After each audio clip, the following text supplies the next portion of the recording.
watching, Granny? Supposed to be in wrestling. I don't know who he is. He's got tattoos all the way down to his asshole. I don't know neither one of them. Boy, that referee's got a look on his face, don't he, like he can't stand them. Who's your favorite all-time wrestler? Stone Cold and The Undertaker. The Undertaker go in there and beat the hell out of both of them, too. You know who I like? Who? Logan Paul. Yeah, Logan Paul's so Rey Mysterio was a damn good one. His brother Dustin go in there and whoop both of their too. Or his daddy, either one. Norman Reigns, they're gonna fuck him up. Tag Norman Reigns in or whatever. Norman standing there like he don't give a shit. Son of a bitch. He ain't The Rock. Hell, Rock could get out there and sing him a song. I've saw better fights. I'll tell you the truth at bingo. Hell, you go to a bar and see a better fight than that. You all right, Granny? I need to go to the bathroom. You know what? All four of them are big f***ing things.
All right, it is Tuesday night in Tooney Town, and that can only mean one thing. It is time for the fastest rising pro wrestling live stream podcast on the internet today, as confirmed by Grok, the AI of X created by Elon Musk. It is time for Tooney Talk Wrestling. And yes, folks, that is true. Both Dis and I separately asked Grok, what is the fastest rising pro wrestling live stream podcast on the internet today? And Grok told both of us Tooney Talk Wrestling. So take that, everything else. But we've got so much to talk about today. Hulk Hogan getting booed, The Rock getting cheered. But we can't, and of course, you know, all of the AEW Cope, including a special rename of our new friend Cope. But I can't do it alone, folks. I've got to have my team here with me, the Tooney Town wrestling roster, and of course, well, I gotta give the hot tag to my regular tag team partner to get that started.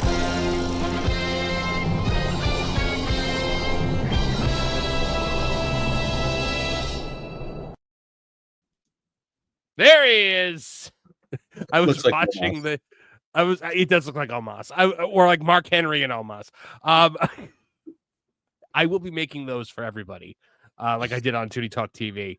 It's just on Thursday, I had a lot more time than I had today. Oh, man, it's been I found out a couple hours ago I got to catch up on Skeleton Crew apparently, which I was two episodes behind. I was like, oh no. I'm like, dude, can't you send that out at like 4:00? Oh my goodness. And yes, that, by the way, that is a shoot. I asked Grok, what is the fastest rising pro wrestling live stream podcast on the internet today? And Grok told me Tooney Talk Wrestling. Now, I don't know if maybe like JD from New York asked him, he'll say, of course, it's JD from New York. But just say it. But you know who else asked him? This guy right here, Dis, AEW Disciplinary Committee. Well, I asked him, and I don't even like this podcast. So, well, I don't like you either. That's not you true. Posted this podcast. No, it's true. I actually love you like a brother. I'm actually very happy to be back, and it's nice to see everybody in the chat. They've been very. I know I was on the pay-per-view, but yeah, that's not the same. You know. That's all right. You were on the you were on the shelf for a little bit, Yeah. and we're happy to have you back. But you know who else we're happy to have back? The guy who added in a cold open to this week's show. I feel like he said it in the private chat that he was doing it, and I just didn't register it because I vaguely knew that there was something, and then I watched it and I was like, I've never seen this before in my life. So let's welcome him in right now. Awful Wrestling, ladies and gentlemen. Peace, everybody. I hope that joke landed. That did. cold open. Okay, good. Good. I think everybody in the chat was enjoying it. I saw a lot of people responding and commenting along with it. That's cool. That was my favorite video of the holiday season. Hey, Kev, I like your intro. You look just like Andre Adams. Like, what's going on there? Everyone says something different. It's Mark Henry. It's Andre.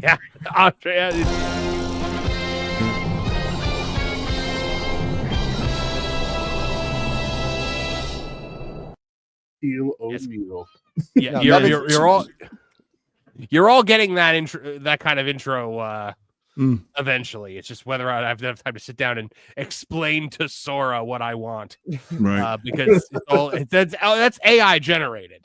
What? Generated by I'm joking. Did you see how great Omasa's reception was in Japan, by the way? Yes. I did not. I knew that he was. I I knew missed that he that. went there, but Oh yeah, they went nuts for him. And yeah, in the chat there it is. He did look like Shaq. JPS brought it up. It's Kazam or whatever the Mandela effect is. Sinbad is the Mandela effect. Yeah, that's right. Shaq was the real one. That's right. oh my goodness. All right, guys, we got a ton of stuff to talk about here tonight, but before we do, we got to get to some super chats because we have a bunch of them that have already started piling up. So first super chat of the year goes to John JID 999 for $2. The people devaluing WWE and Penta have hit a new low. Did I miss something? What's going on with that? Penta's intro was fully realized last night when they spelled out his name in the graphic. Well, yeah, I saw that, but Yeah. Okay, when yeah, that's it was about it. devaluing him. It's just AEW people. I've seen a couple people saying like, "Oh, he's nothing without Rey Fenix," and he's just gonna get lost like every other luchador in WWE. You know, that kind of normal internet AEW fan stuff when somebody jumps. So all the cope. yeah. Cope. Hey, Matt, call me Cope now. For some reason, I can only do the Edge voice when you start it by saying, "Hey, Matt," because you and I used to just do like the Edge continuing to make Matt Hardy's life a living hell sketches. When Matt Hardy got busted for DUI, we said it was Edge in a Mountie costume, Oh my God. riding a horse. Hey, Matt, can I have your license and registration, please? I'll take it like I took your girlfriend. I'm proof that the bad guy wins, eh, Matt?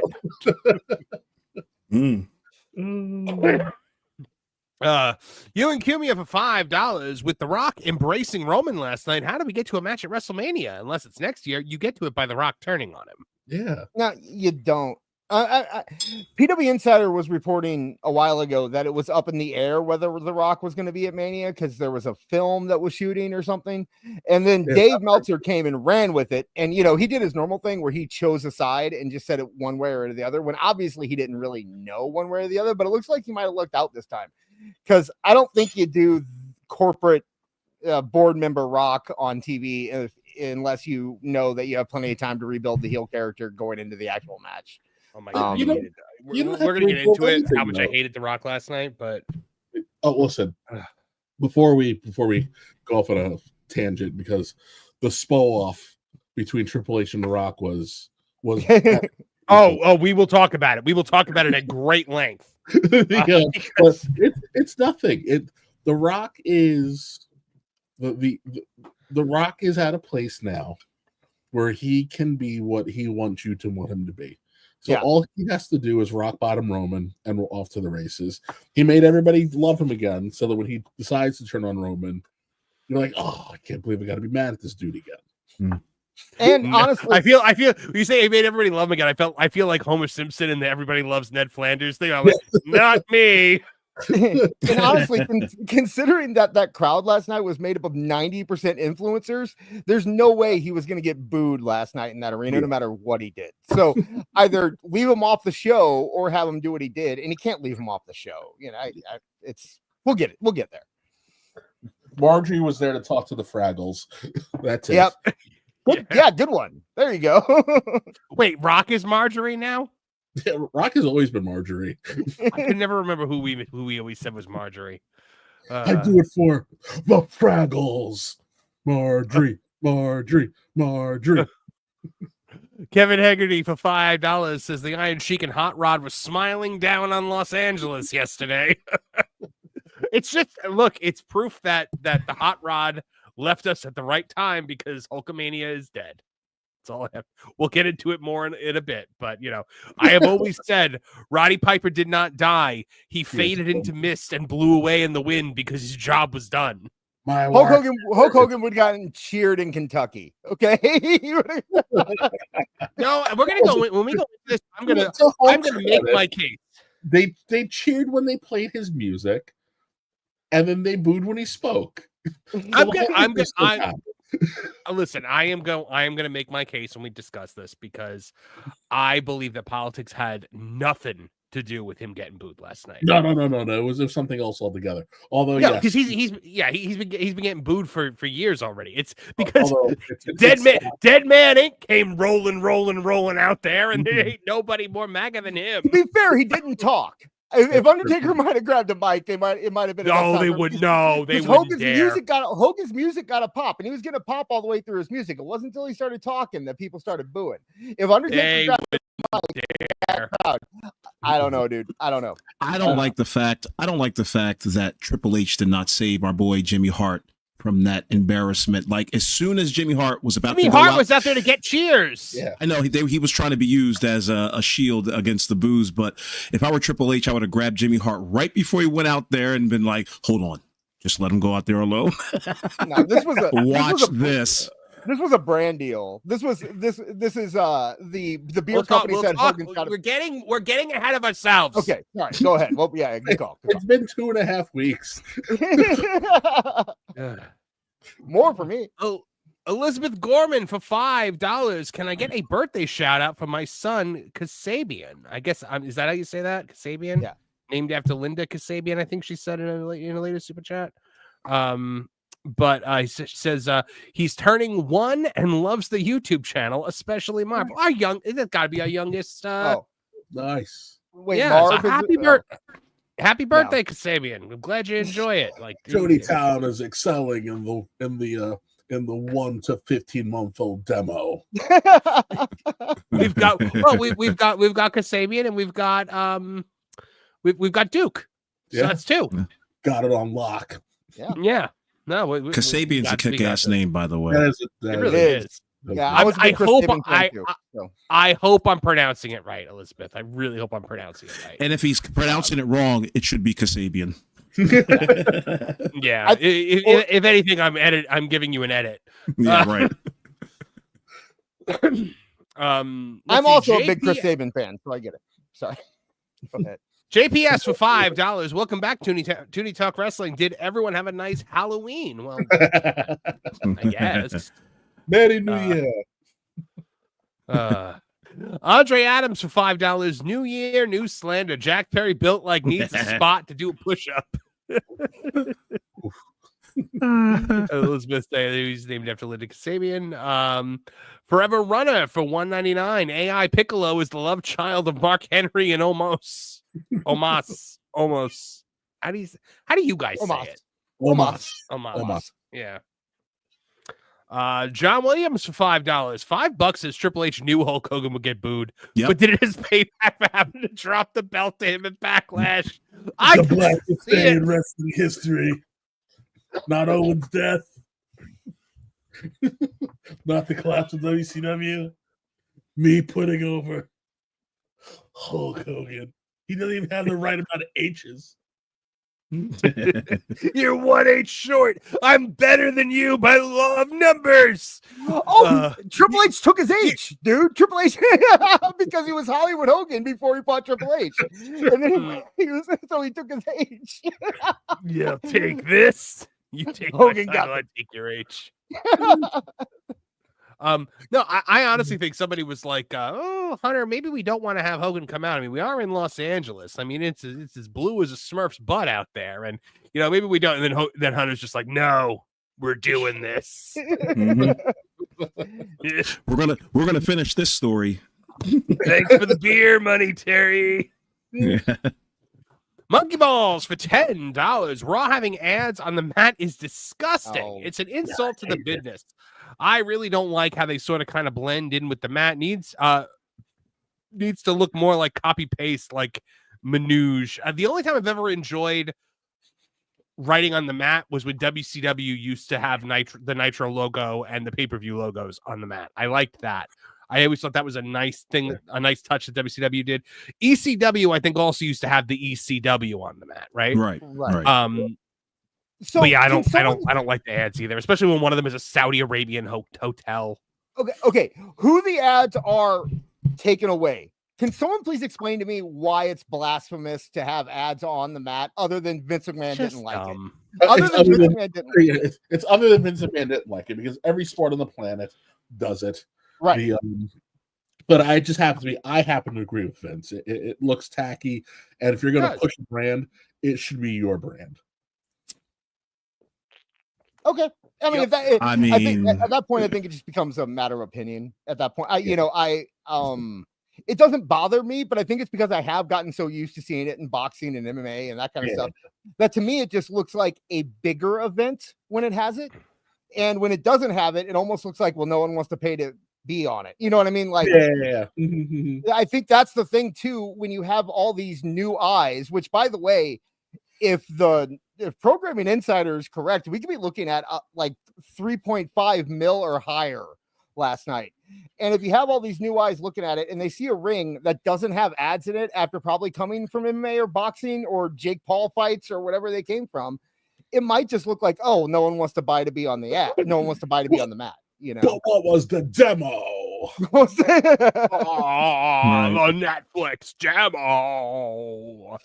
Last Call podcast for $5. Last night's Raw was like a grand hotel opening. Great vibes. Everyone was happy. Yeets for everyone and booked for casuals and mainstream families. I would say that's correct. That's correct assessment there. Assessment there, Chris Connor of Last Call podcast. Which, by the way, if you guys haven't checked out the Last Call podcast, you should go check it out. It is a fun time. BT23 for $2. Loved that Macaulay Culkin got a bigger pop than Hogan. He did. And you know what? Will Friedle would have gotten a nice big pop if they had showed him. They did show him. They just didn't give him a name. They showed him. But the Pod Meets World Instagram account this morning had the funniest thing. It showed a picture. It showed them on the screen with the Danielle Fishel. Well, he's sitting right next to her. He goes, great shot of Danielle in seat 4C last night. Well, did you see they let him go into Topanga segment? Did you see the Topanga segment afterwards? Yes, I actually have it down for us to play. The Topanga New Day. Mm-hmm. We'll play that later. Yeah, he got more. I didn't like Batman Beyond. I also didn't like Kim Possible, because nothing is Kim Possible when you're the game.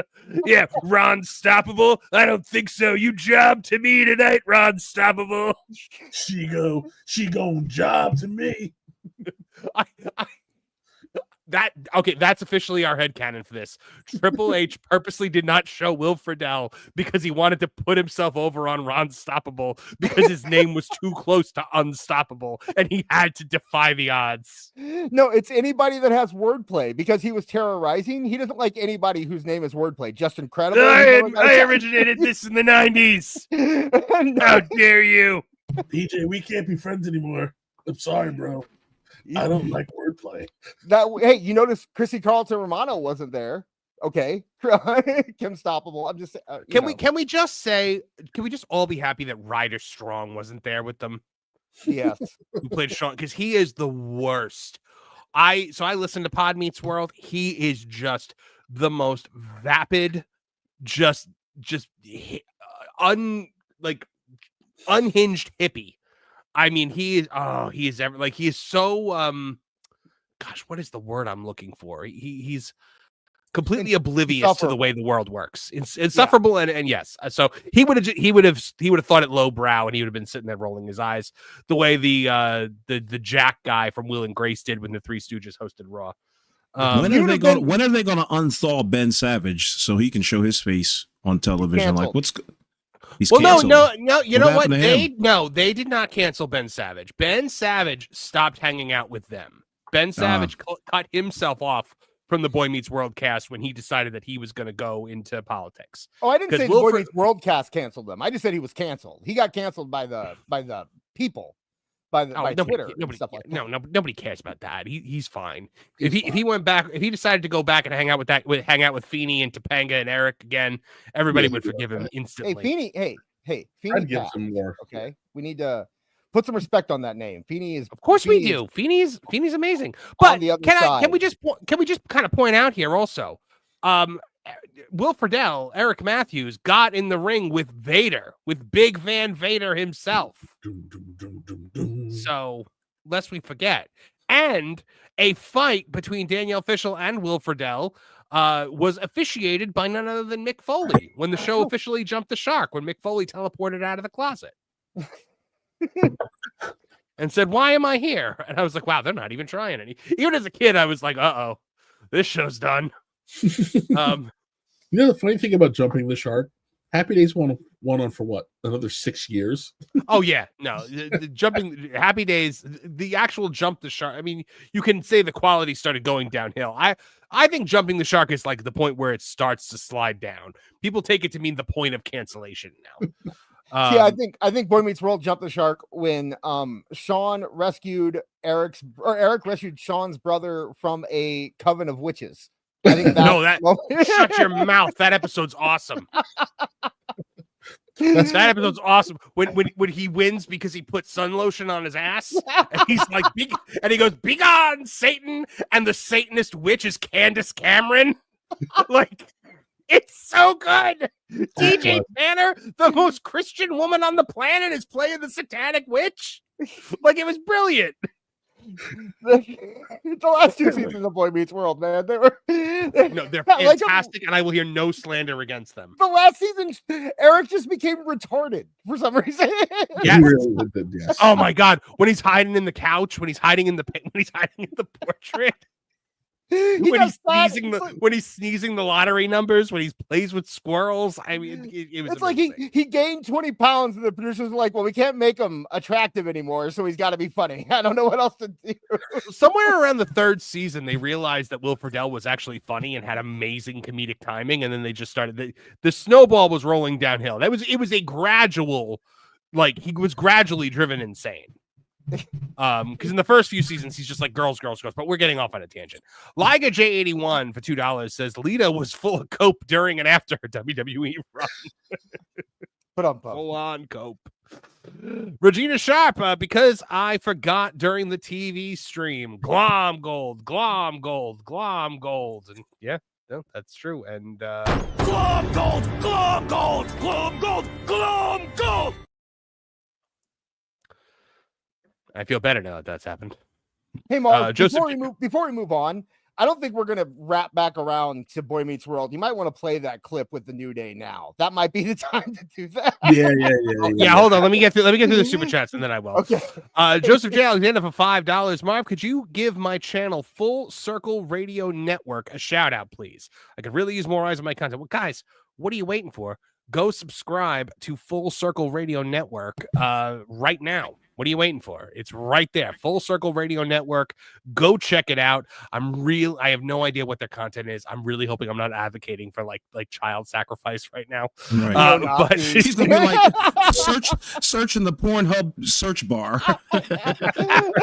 Hold on. On a watch list. OnlyFans. Yeah. I'm hoping it's not, guys. Hold on one second. Full Circle Radio Network. You want to just Ham hold radio, it right here. channel Full 124. Circle Radio is a channel that hosts several entertainment-related podcasts as well as some random live music videos. White Heat is a wrestling-centric podcast hosted by people who have combined 30-plus years experience in the wrestling industry. Oh, that's pretty fun. Wild Card Cinema is a movie review podcast hosted by 3 people who have been friends for over 25 years and have collaborated on several entertainment projects in the past. Catharsis is a multi-topical vlog podcast hosted by Joseph J. Alexander. Full Circle Radio Reloaded was a wrestling and entertainment podcast that aired from 2011 to 2018 and still makes an appearance every so often. Oh, this looks awesome. I'm going to subscribe to it right now. I just did. So, Also, Devil Worship. Oh my goodness. Okay, we're gonna leave the super chats there, and then I'm gonna pick back up with you guys from that point. But yeah, let's have a look at the Boy Meets World clip from I guess it was a post-show thing. Yeah. I love this New Day heel turn and how everybody just despises them. Like they're just now the lowest form of life imaginable. They're not even letting the locker room. They had Ray come out and say, "Yeah, they pulled the Miz thing where they did the Miz and he who must not be named situation. Yeah, they had Ray come out and say, "Boys don't want you in the locker room. You got to find somewhere else to change." Oh my gosh. You gotta go change that. You gotta go change in JBL's locker room, kid. Come on in. The water's fine. Shower, JBL's just standing there in a towel with his cowboy hat on, tipping his hat. I like some brown sugar. Oh my goodness. All right, let's take a look at the New Day.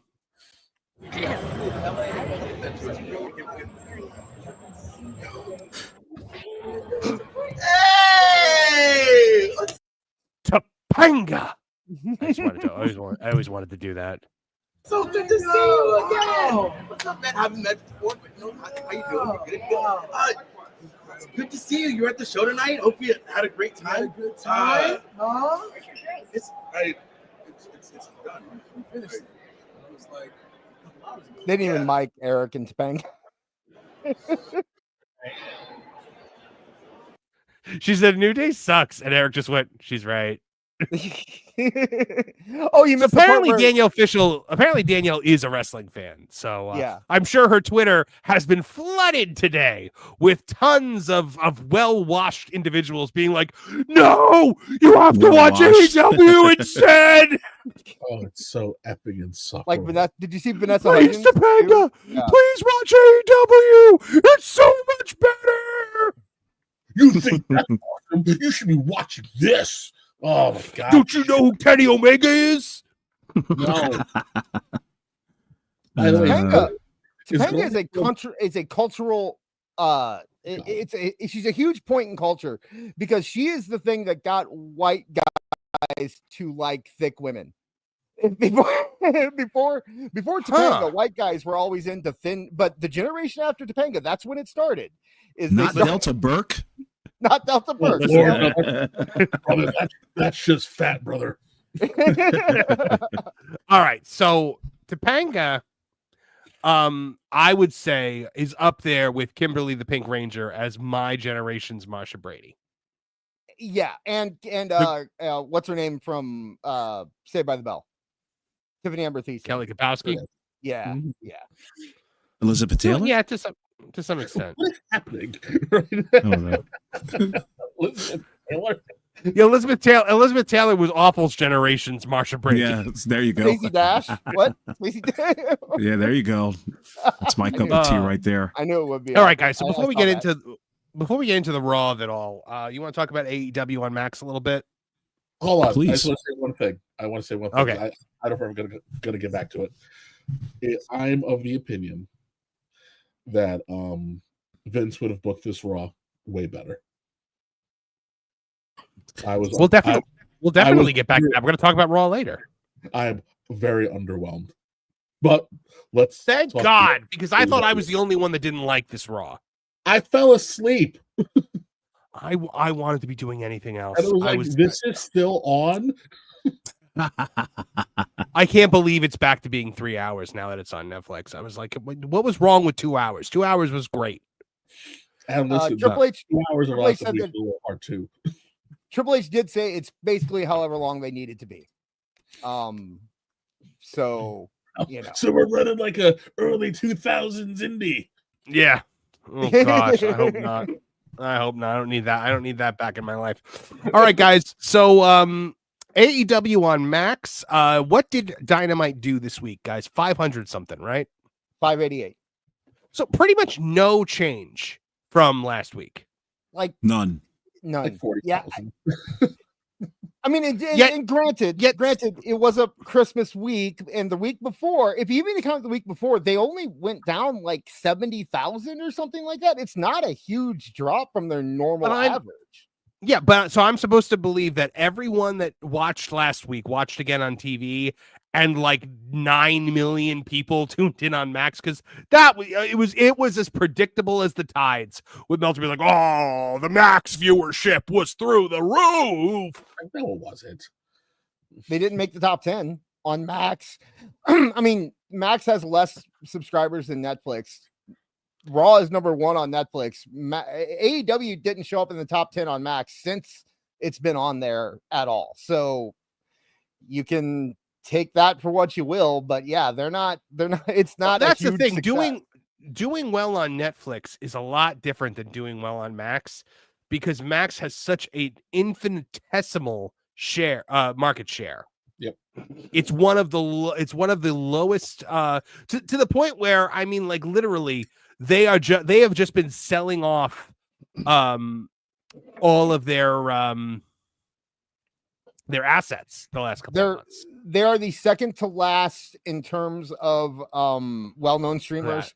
They're ahead of Pluto, but they are below Tubi. They're below Peacock. Everyone's below Tubi. Paramount. They're really down there. Yeah, it's such a lateral move to be simulcasting on Max and TBS. You're not going to gather that audience on, like, there's nobody watching Max exclusively. Like, I'm just going to live on Max and not watching TBS. Now, I heard that the appearance of the show looked a hell of a lot better than what it. I don't know what that means. I mean, they lit up the crowd. That's it. They lit up the crowd. Yeah, I mean, what would be different than what's being shown on TBS? I mean, it's the same thing. Same rules applied. It was the same AEW. Okay, they got a few more light bulbs in the building. They didn't get a few more people in the building. I am going to be very interested to see if we look at the because you do. People are like, "Oh, no more Nielsen ratings." I'm like, no. There are Nielsen ratings. I will show you guys right now. This is the top 10 streaming shows overall for the week of December 2nd to December the 8th. We see The Madness from Netflix. This is overall shows. Bluey, Black Doves, Bob's Burgers, Grey's Anatomy, Landman, Special Ops Lioness, Family Guy, NCIS, and Lost. Now, if you go to original series, it's, The Madness, Black Doves, Landman, Special Ops Lioness, The Ultimatum, A Man on the Inside, Cross, Cold Case, Tulsa King, and The Great British Baking Show. So now here's what you'll notice here. Netflix 1, 2, 3, 4, 5, 6. Paramount 1, 2, 3. Prime 1. I'm not seeing any there's no Max on there. Netflix and Taylor Sheridan. Yes, it's Netflix. And okay. Can I sidebar for 1 second, guys? I watched Tulsa King this last week. Oh, good for you. Great show. And I devoured that show in 2 days. I don't know where I found the time, because I have no time to do anything. I just stayed up really late and didn't sleep. It was how you took a break. Your brain was like, I like this. I need some catharsis, right? You're a very busy man. I understand how it happened. It's easily, and the episodes go quick.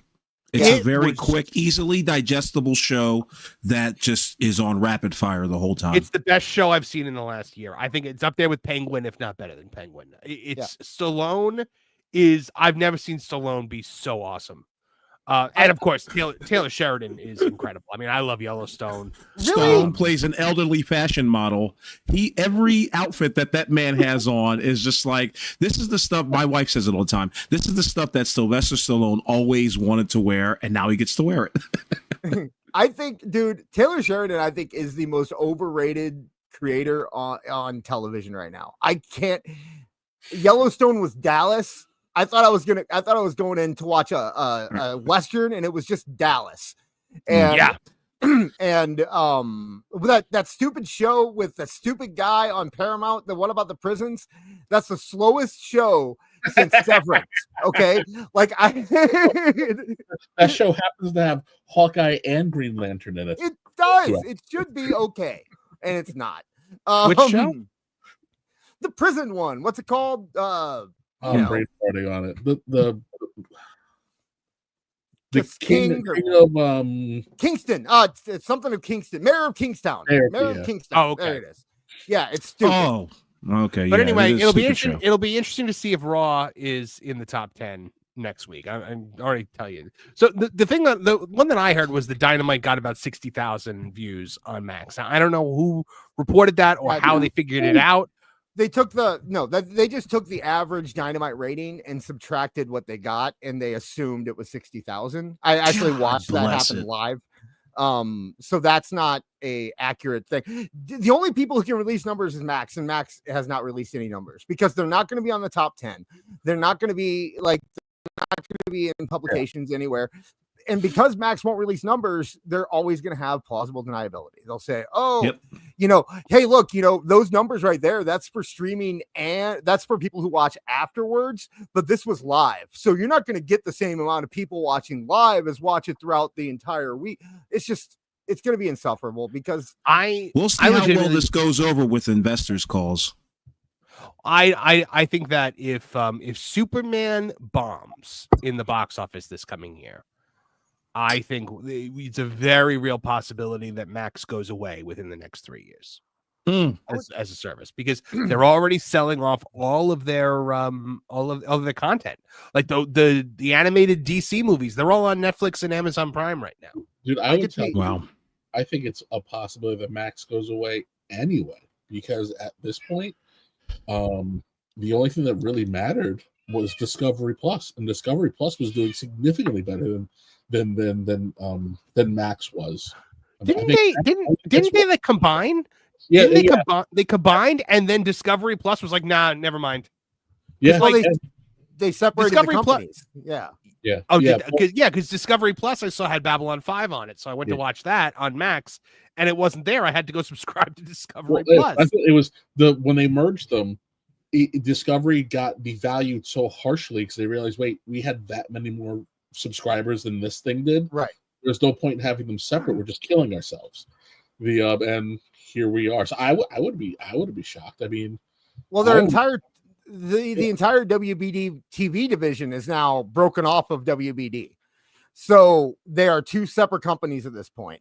I think the big question, honestly, is if we're going to have a WBD at all by the time AEW's contract is up. Because even if they exist at all, it'll be in a very. I think that's why they broke off the TV division because I think they want to start selling some of the film division. Not Boris is right. Max wouldn't go away. We get merged. That is true. He's upstairs. I can get him if you want me to. Oh, that man. Okay. Yeah. Sorry. Yeah, we're in a similar spot to where Paramount and CBS were at the close of the 90s, the early 2000s, where they were essentially had no money and nothing worked, and then they were forced to separate. So I wouldn't be shocked if they wound up being two distinct different companies, especially with WB is worth nothing. It's worth less than nothing. That's why they're giving away all their assets. Yeah. Yep. Couldn't happen to a nicer company. Nope. But we were talking about just the ratings. But I think the other thing is that there was no promotion. Max got the day wrong for Dynamite. Of course, the day wrong. AEW has they've been built like internally. They've been planning around having Dynasty be their January pay-per-view, and WBD wouldn't let them promote it because it wasn't going to be on WBD. The next AEW pay-per-view isn't going to be on WBD, so I'm gonna be very interested to see what happens with promotion of that pay-per-view. It's a mess, and it seems like it was rushed. It seems like their pay-per-views are not. the pay-per-views are not going to be on Max? The first pay-per-view, if I heard correctly, the first pay-per-view is not part of this deal. They still have to work out because they still have deals they have to work out with Triller and that kind of stuff, before they can move everything over to Max. I'm so excited. They put that. I'm so excited. Can we stop and talk about this? Did they put that they opened their wrestling show with a song that Carlton Banks has danced to? Can we? I don't think anybody would have used this in the 80s. No. Except for like a flashy, a commercial, slightly feminine tag team. Yeah, like the Fantastics or Rock and Roll Express or somebody like that. And even they would have been like, man, you're just making us gay. We ain't coming out to that. What grown ass man who is a masculine man wants to be coming out to the Pointer Sisters 40 years after the song was actually known by anybody on the planet? What is this? Your show is embarrassing enough. Your show is like slightly effeminate enough. Your show is just the living embodiment of soy enough that like anytime you do anything like this, it just men across the country who watch that live probably lost 5 pounds of strength. Their vocal pitch got a little higher and they lost grip strength. What in the heck is happening? It's so funny because Mole. Okay, so we've kind of decided that Mole is probably at least working somewhat with the company, right, Marv? Like, Mole's legit. Mole's legit. Okay, so his explanation was that they wanted people to keep the TV on after Big Bang Theory, so they're trying to attract the Big Bang Theory crowd. They want. They think that's such a thing that somebody who doesn't know how normal people do things. Right. Like apparently they did focus groups and all kind. What they're looking for is they want a song that will appeal to social media, and they want a song that will appeal to people who are watching Big Bang Theory. That's what that might keep my mom watching for like a minute. But I thought that the only thing we cared about was the 18 to 39 male demographic. Would it though? Probably not. The first time probably, because what's this? Oh, never mind. Yeah, they'd be like, oh, right. Cool. This. Oh, wait. Like it would be immediately that. Like compare that. Compare. I'm so excited to you got the bar, moaning together, like the old Raw theme, which was the greatest theme ever. Think about every Raw theme song, and then Anthrax, Pointer Sisters. Dude, right now, look at Raw. Just their new theme is Travis Scott, the biggest artist in the world right now, and AEW has the Pointer Sisters. It's like it is like it's like the difference between and Elton John. Don't forget, we got Elton John too. Tony has the musical taste of somebody's great aunt. Jesus. It's like the difference between an artist selling out a dome stadium versus an artist playing a side of Vegas, casino. Clearly, Tony has an uncle who loves wearing ascot, and has a professional bachelor through the entirety of his adult life. Giving him musical advice. AEW Shockwave by Neil Sedaka.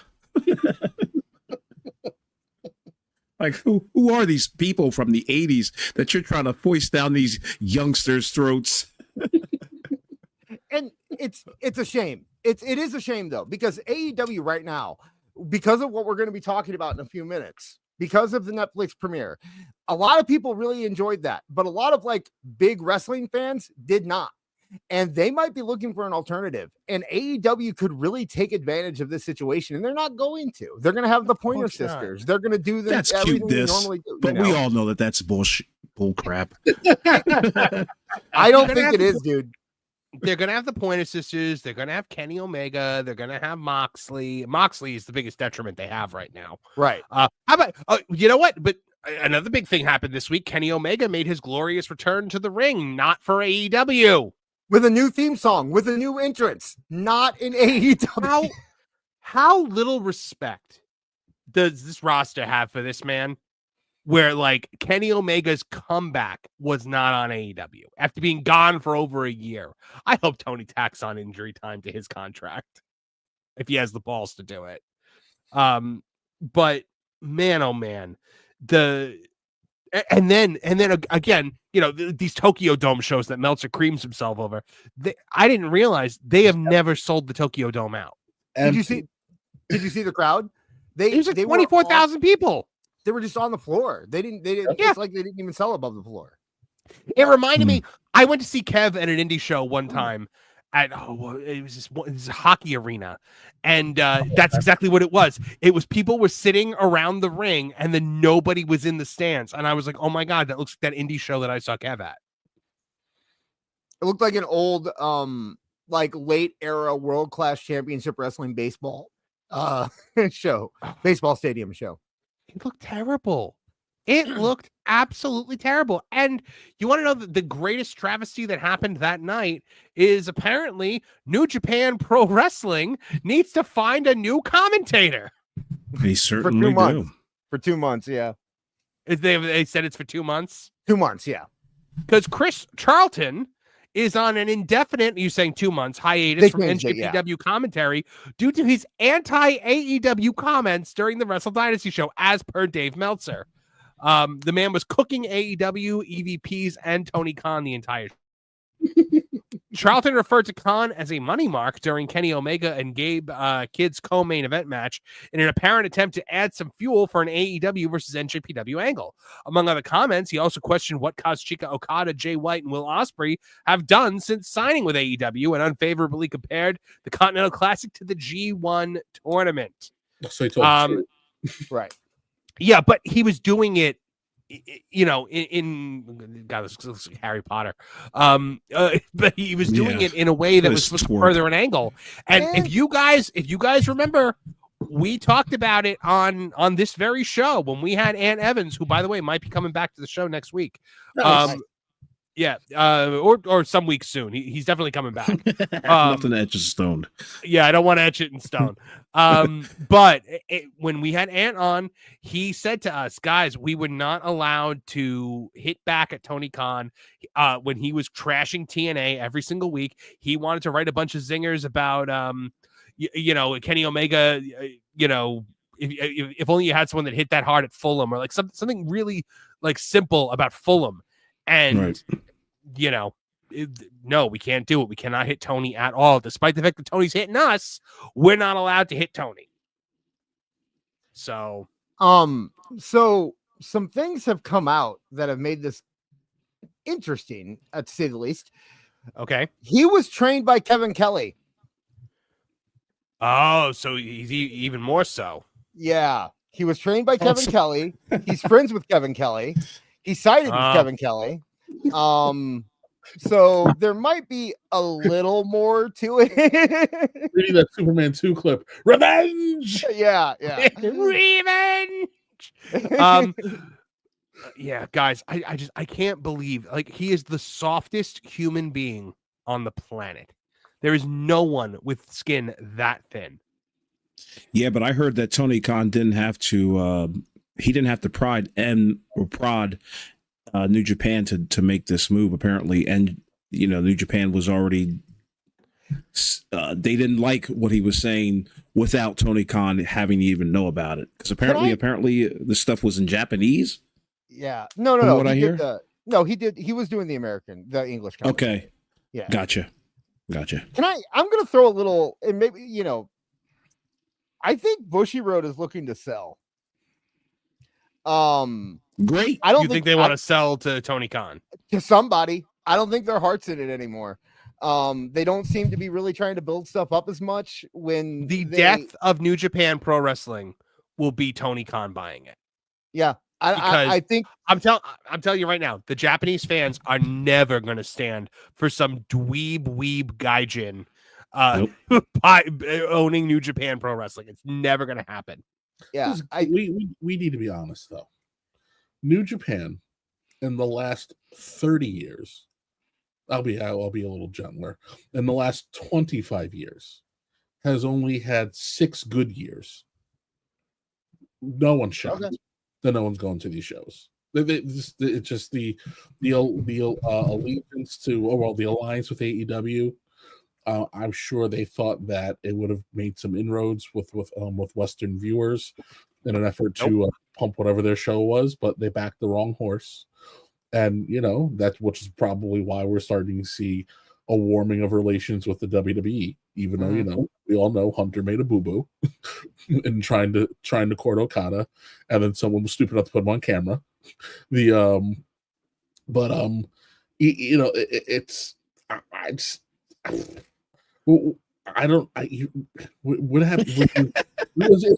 you roll around in the mud, and you're shocked. You're shocked that you came up with some fleas.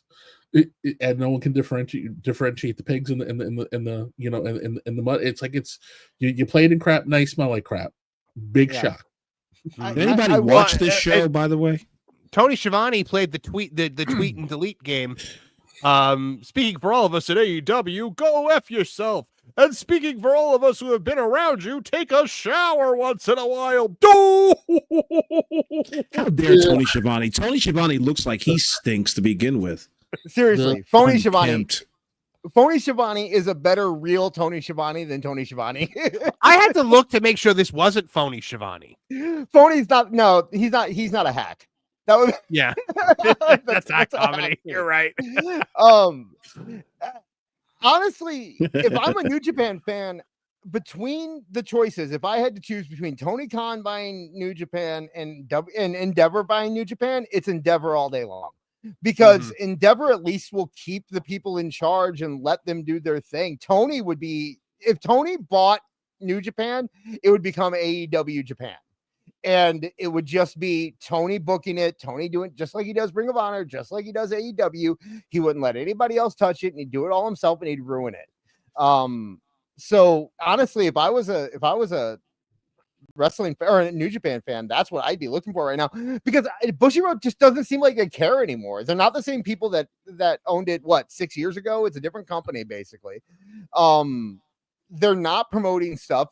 New Japan Strong is about to die because they're not going to get another TV deal in America unless it's syndication or streaming, maybe like Tubi or something, but nothing big enough to worry about. And I really just think the New Japan's on its last legs here unless they can pull something big out. And I think pulling something big out is working with WWE. Honestly. Yeah. And I think they're going to do it. I think you're going to see Why did they have Mercedes Moné beat Mina Shirakawa in her own hometown? Because I want more belts. I want to have 4 now. I think 4 belts would be like super cool. This is booking despite your nose. Something like that. It's booking to placate an idiot. Yeah. They have no choice. Yeah, they have no choice. The Americans right now are bigger draws. This is a desperation booking. She is the biggest disaster that has ever befallen a wrestling company. I mean, she is a money pit, and nobody likes or cares about anything that she does. Do you think they'll? Yeah. Do you think they'll ever get a clue and book her correctly some point? No. Within the next 3 months? They can't. They can't. She has her own writer. The problem is that she books herself. Yeah, that is the problem. Yeah. No. All right. Go ahead. Now, before we move on to our next topic, though, there is one thing, our weekly segment that I like to check in on. How many people are playing AEW Fight Forever right now? As of 3 hours ago, there were 10 people in the entire world playing AEW Fight Forever. Dude. with a 24-hour peak of 11 people and an all-time peak of 1,428. Marv, what's keep the in mind, demo? guys, this is Steam. So this is not counting people on console, but this is Steam. So, but PC gamers, I mean the PC, elite, as they like to be called, not going for all elite wrestling. Apparently, 10 people in the entire world. Two of them are Kenny Omega and Tony Khan. At least the Chant Fight Forever made it to air yesterday on Raw. Oh my gosh, the tepid little fight forever, and Punk was like, "Shut up." Right. All right, guys. On the stream right now. That's awesome. Man. All right, let's get to a few more super chats before we move on. Forever Runner checking in for $2. Example: AEW jumped the shark with Punk versus Jungle Boy. Yeah, I would say that was kind of the windmill for them. That was the point of no return. When they showed that footage for no reason. Ryan Damon for $10. Eric getting into college was the best storyline in Boy Meets World. It was all downhill from there. I agree. That was when he went nuts when he took the SATs. That was I could talk I could do a Boy Meets World podcast. Like I love Boy Meets World. Maybe I'll make it member content on Tooney Town TV. Just like find people that love Boy Meets World like I do, and nobody loves Boy Meets World. I'm like there. I do. But tell me the second you do it, I'm there, dude.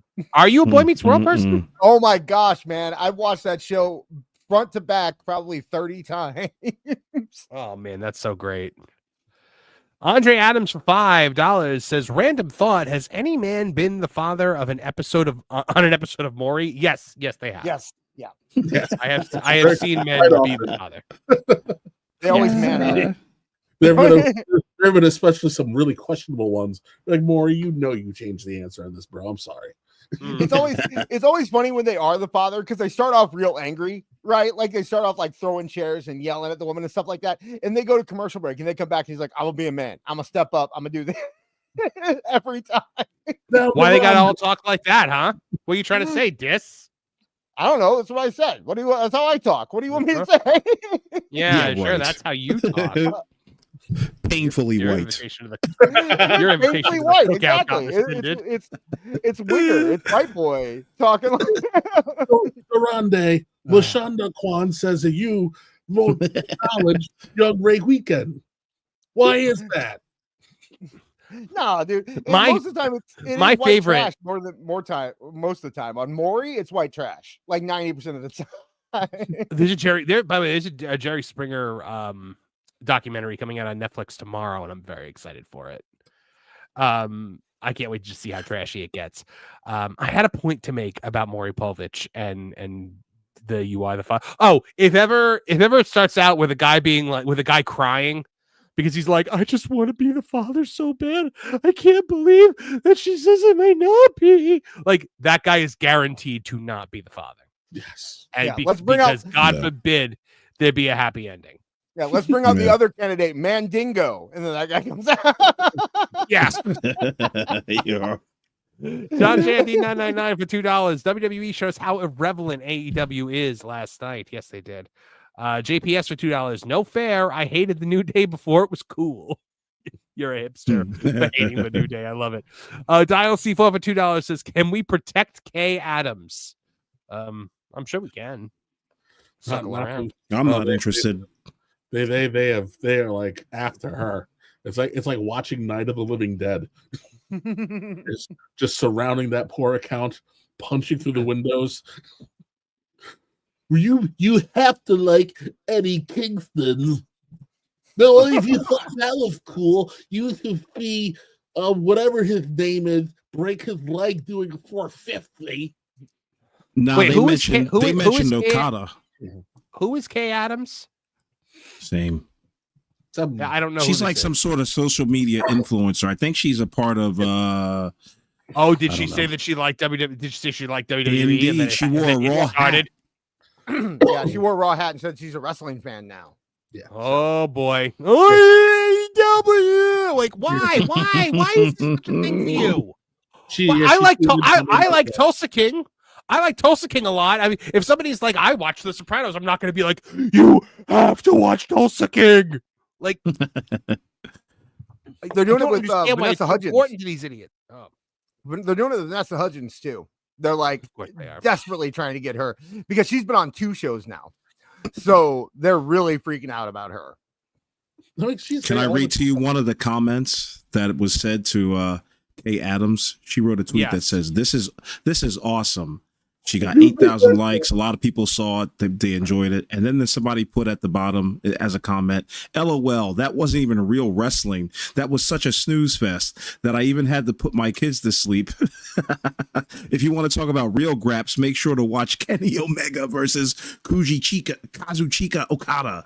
Oh, or if you're not a wrestling fan, you're just another WWE cinema fan. So she's been getting that kind of rap all day. Mm-hmm.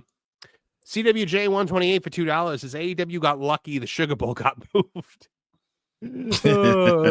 Monkey Balls for 5 says low ratings, low attendance. Shows getting canceled. AEW's doing great. To say otherwise is bad faith. They had Bad faith. Cody Duffy for $2 says, should Paramount and WB merge? No, keep WB far away from Paramount. Yeah, Paramount's doing fine. Paramount's got Taylor Sheridan and Sonic the Hedgehog. They're doing fine. They could buy it. They could buy. I'd be okay if they bought it. Stretch. Well, okay, they're not doing fine. They're doing better. They're on the right track, I could say. Yeah, Paramount got a new buyer, or else Paramount would not exist right now. John Williams says, why is Max doing terrible? Is it because this is a terrible influence on his son? No, we're talking obviously HBO Max, Warner Brothers Max, etc. Max, you okay? Okay, he's good. He's good. Last Call Podcast. This woke him up for that joke. Last Call Podcast with Chris Kind of $5. WrestleMania 41 Wish. Jey Uso beats Gunther for the title. Yeet Mania runs wild, and we see Marvin in the crowd saying, "Screw you, Trip. I will not yeet." Say it. Say it. Marv, have you come around yet? No. Are you? You're not there. You're not there. Oh no.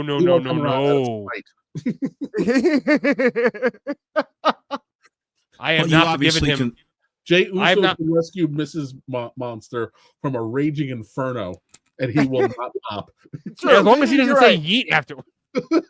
Yeah, it's Jey Uso and Ricky Starks. That's how he'll put out Ricky the fire. Starks, I've got a legitimate reason for. I like, at least you admitted you don't have a legitimate reason for Jey Uso. My legitimate reason was all the super kicks. That match against Drew last night, though. Come on, man. Come on, that was a good. Yeah, match. Drew did a really nice job. We've seen. Yes, we've. All right. Let's go, laddie. I'm gonna get you through this one way or the other, and it ain't gonna tickle. Gotta pull you on top of me on the end. Matthew Hostetter for $2 says, did you see Alvarez tweeted that Raw did a 0 rating? Oh, what an original joke. Hondas. Oh, yeah, I did that. Actually, Neckbeard did it first. I stole it from Beard, but he gave me permission. Neckbeard and Dis already did that with Rampage. I did a whole ratings chart. What is with people stealing from Neckbeard and Dis, by the way? What's happening right now? We're the funniest people in the world. That's all it is. Guilty. I get it. Parallel thinking. But like when the tweet's been out there for like an hour and a half, you lost. It's too late. Just give credit. Did you see JD? Kev, did you see what I posted about JD? Yes. JD posted a big thing. JD, when he posted the big thing about like, it's really weird. Oh, people stealing from him, and people are stealing from me on Instagram. And it's like, dude, what? Dude, that must really suck. Yeah. Oh yeah, but yeah, Neckbeard. Everyone steals from Neckbeard. I have permission to steal from Neckbeard. Shout out Heel Lucy. John, awful. You got no chill, man. Nope. And shall never have. John, I wish I had an editor. That's all I'm saying. John Chanty 999 for $1.99 says Travis yeeting was fire. He looked high and confused. Yes, that was awesome. That was so Ryan awesome. Damon for 5 says 10 people are playing Fight Forever right now on Steam. 10 Sean Spears 10. I got to be the old man in the room. I'm so tired of people smoking pot on TV. It's old. It's annoying. Stop it. I know. We get it. We get it. You're groovy, brother. I'm so cool. Shut up. Did you watch the press conference, Kev? No, Afterwards? I had a complete total brain fart, and it did not occur to me to go to Peacock. Well, Okay. it didn't occur to you. It didn't occur to you that they were going to do a whole friggin' press conference for an episode of Raw. It was on YouTube. Okay, it's like because I was like, I didn't think there was gonna be one, and then before the Netflix feed cut, Michael Cole started doing an intro for something. I'm like, well, where are they going?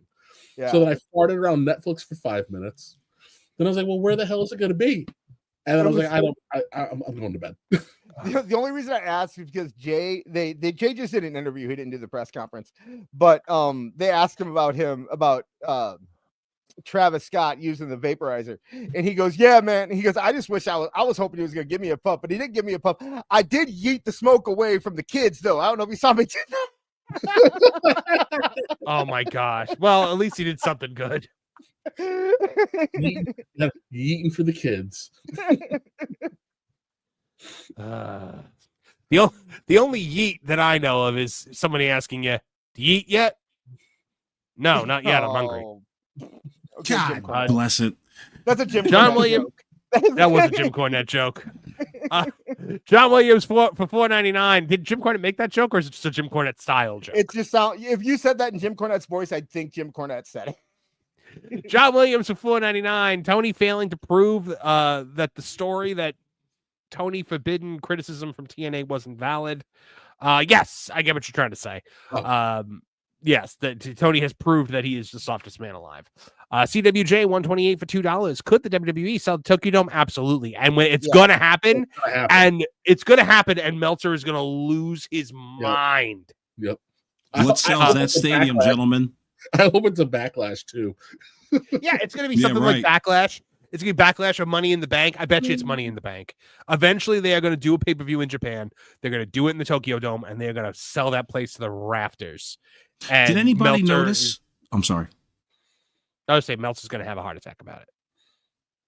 Did you notice how that parody design for the Tokyo Dome for Backlash? It looks very similar to the one that they're going to actually do in Mexico City. So I'm kind of curious where that design came from, and if that's going to be for the next Backlash in 2026. Wasn't it similar to the one that they used when they for the Beast in the East when they sent Brock to Japan? Oh, was it? Yeah. Okay, interesting. They're all similar. I mean, it also kind of looks like the Puerto Rico. Yeah. I mean, just put a stupid bonsai tree in front of a red Ryu, son, and call it a day. Why are you bothering me with this? John Williams for $10. NJPW flat out don't like the AEW presentation. Wrestling is treated as an actual sport, not a Western indie. By the way, Tony, you made David WCW champion. Shut up. Oh, and listen, and let me, and I think I've made this point before. This is exactly why New Japan is suffering. Whenever New Japan goes the super goofy indie 4 million pinfalls, bump on the apron, fight in the crowd, their viewership plummets. It wasn't until the beginning of the Bullet Club where they adopted a more TV Western philosophy that people started coming back, and now they're emulating this stupid AEW nonsense, and they are losing people's interest in droves. So 100%. And I think it also goes both ways. You look at guys like Kenny Omega and Young Bucks, and they were way more over in New Japan than they were AEW. And I think part of the reason is that they had to cut more simplistic, down-to-earth promos when they were in New Japan. They couldn't go off on these tangents like they do in AEW, where they go on these big long promos that have all this slang term in, and they try to sound cool and they try to sound neat, and all they end up doing is droning on and boring people. Where in New Japan, they had to cut snappy, quick promos to get their point over, and it worked better because it's better wrestling. It's a better way to do wrestling than what they do now, and they don't have the ability to cut those promos. And as we've seen, the Japanese wrestling fan is attracted to size. When they saw Omos, that stuff is interesting to them. Nobody wants to see Kenny Omega. He looks just like the guy who's sitting across from the viewer or from the person who's attending there. There's not much size difference. They love big people out there. Vader, Brody, on and on and on. They love their big Americans. And Look, since the ascension of Bob Sapp, they love their giant black Americans. So it's like size matters. Your girlfriend says it doesn't. I have learned, even just from watching anime, a lot of the characters that the Japanese create are the exact. It's always it's something different because it's fantastical to them. It's because you don't see many characters in anime that look like a typical Japanese person. They're usually tall, busty, blonde, blue-eyed, things that you don't see in your average Japanese person. Okay, I know it's not the same country, but they are closer in culture than we are to Japan. Did you ever see the Ring of King stuff with Scott Steiner? Right. Yeah, where he would go into the crowd and the crowd would just part. It was like a shark was in this was coming towards the beach and just watching the people spread out. It was awesome. It's just like you said, Marv, like when it's a homogenous society, and I'm not trying to sound like some sort of racialist or anything like that, but in a homogenous society, they're going to want to see differences in appearance. And that's why every gaijin who's ever gone to Japan has become a big star, because they're huge, they're gigantic, they're big names in the States, big names in the islands, wherever you want to call it, big guys all around. They just like Kevin said, size matters. Yep. All right. John Williams Tony Khan says those 10 people are AEW fans, so that value is more than 10 regular people. Yes, every AEW fan counts for 1 million people. Because of that high quality of wrestling fan. LK for $2 says Mercedes cosplayed as Sailor Moon at Wrestle Dynasty. Of course she did. Poor Sailor Moon. Yeah, I was just about to say, poor Sailor Moon. She's been through enough. Ryan Plays for $5. Her daughter came back in time and was a jerk to her. Like, she's been through enough. Ryan Plays for $5 Canadian. Not related to wrestling, but as someone young enough to experience Girl Meets World as a kid, I'd love coverage on Boy Meets World from you. All right, well. I was trying to make a Girl Meets World joke, but you guys just won't shut the hell up. Oh, what was the joke? I was going to say, is it not canon anymore because Sabrina Carpenter sings about getting piped out in the back of a limo? Actually, people were more mad at the girl, at the daughter. Like, she immediately got people going against her as soon as that show ended. I have a lot to say about Girl Meets World too. We got to do the show now. All right. If you want to do it, then we will do a Boy Meets World. We'll do a Men Meet Boy Meets World show over on Tooney Talk TV for Tooney Talk TV for members. So okay, all right. When did that show run, by the way? When Boy Meets World? Yeah, it was in the 90s. It was. I think it ended in 2002 or 2003, and it ran like 8 years. It took them all the way through 6th grade to college. And how would you want to do a show though? Would you want it to be like a watch along? Like, would you want us to watch an episode and then talk about it? Or that is an investment, sir. I think we do it. We should just do if we want to do a couple shows where we just talk about Boy Meets World. I think that's the best way to do it. Just like hey guys, remember Boy Meets World? It'll be like a segment on I Love the 70s or something like that. Makes sense. All right, cool. A half in the bag. John JD 999 for $2 says this is impersonating the 2 Samoan guys near him. Yeah, I'm a Samoan. Call back.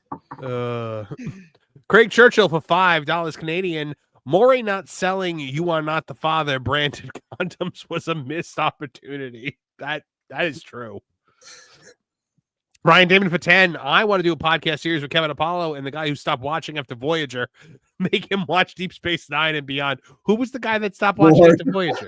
Was it Lorne? It was Lorne. Dude, if there's a Kevin Apollo and Lorne Connors show, I'm there for it. You have no idea how much I want to do this with Lorne. I want to watch Lorne watch Voyager and just handhold him through the tough times. There are some gems. There are some gems that he will genuinely love. People are so obsessed with watching Lorne watch things. if Lauren did if he did a reactions channel, I think he would clean up. Joseph J. Alexander for $2. Jay was like yeet, and Drew was like glom gold. That's what he. Glom gold, glom gold, glom gold, glom gold. I defeated Scrooge McDuck. We were on the same team. And Andre Adams for $4.99 says, I feel like Brian Alvarez sits on the toilet backwards, sighing to a picture of Meltzer and Omega hugging. Oh, Have you ever seen the South Park episode with the reverse cowgirl where they sit on the toilet backwards and they say that's like the whole like revelation of the episode is like that's the way you were supposed to sit on a toilet originally and it got lost to time because the flusher's right there and you got a little table in front of you for your comic book and your chocolate milk. If you think about it, it actually makes a weird amount of sense. Everybody in the chat, when you've got to do a number 2 tonight, I dare you to sit like that. Tell me how it goes. Just tell us how it goes. We don't need to see evidence that you did it. I'll believe you. I think it's more important that we start discussing why do we not have bidets. Okay, so we went to visit my parents. Rented a house down the shore, over the summer, and we went to we went with them to hang out for like a week. And the house had a bidet, and I've been like, what the heck is this thing? And so like it was one of the ones that's like built into the toilet, and like I literally like, just like was playing around, and I flipped the switch, and I was like, hello. Did you hit the ceiling? And then I was like, oh wow, this is actually amazing. And I have been looking into them ever since. There's a prostate joke in there somewhere, but I don't know where it's at. Somewhere. Let's not find it. Just to save yourself from smushing the pudding around and you think it's all gone. Yeah. Spray the hose and get up and stop behaving like savages. I was like, is this what the Japanese do? Because this is awesome. Yes. Like, this is why they're such a clean people. Like, if every AEW fan just had a bidet, or if like every person going to a Comic-Con had a bidet and was forced to use it, Comic-Cons would be a much more enjoyable experience. You wouldn't get the man ass set anymore. Dude, just bring in a mister the next time you want to do a poo-poo. I don't know what you do.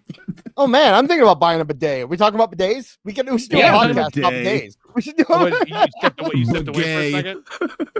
Yeah, I came back. We're talking about my favorite topic. That's what I'm Okay, before we get into Raw, I do need to point something out. So somebody brought this to my attention, and I have a message out about it, inquiring if this is what I think it is. But on a recent episode from our friend Travis Heckle, on a recent episode of Jim Cornette's YouTube channel, I get the feeling that I'm Orange Cassidy there, and I don't know how I feel about it. I think you should look at it more as Orange Cassidy is you. He wishes. But oh my gosh, if this was actually him doing that as me, I'm honored. I'm honored and privileged. He didn't answer you in the private chat? He didn't. He hasn't yet. He hasn't confirm? yet. I don't Okay. think. I don't think he's seen it yet. Wake up, Trav. But that's awesome. That's awesome if it is, and even if it's not, it still looks really cool. His artwork is the best. But anyway, guys, all right, let's get into Monday Night Raw. So the first thing we got to talk about is we open up and the ring is covered by a curtain, and everyone's like, "What's going?" My dream was that it came down to the 6-sided ring was there. It's the return of the filthy. God. Yeah. But my whole thing was, how the hell long was he standing there? Forever. I heard everything all of you said about me on the way in. Just so you know, I was there the whole time. I've been here then now forever. How about the fact? This is my singularity.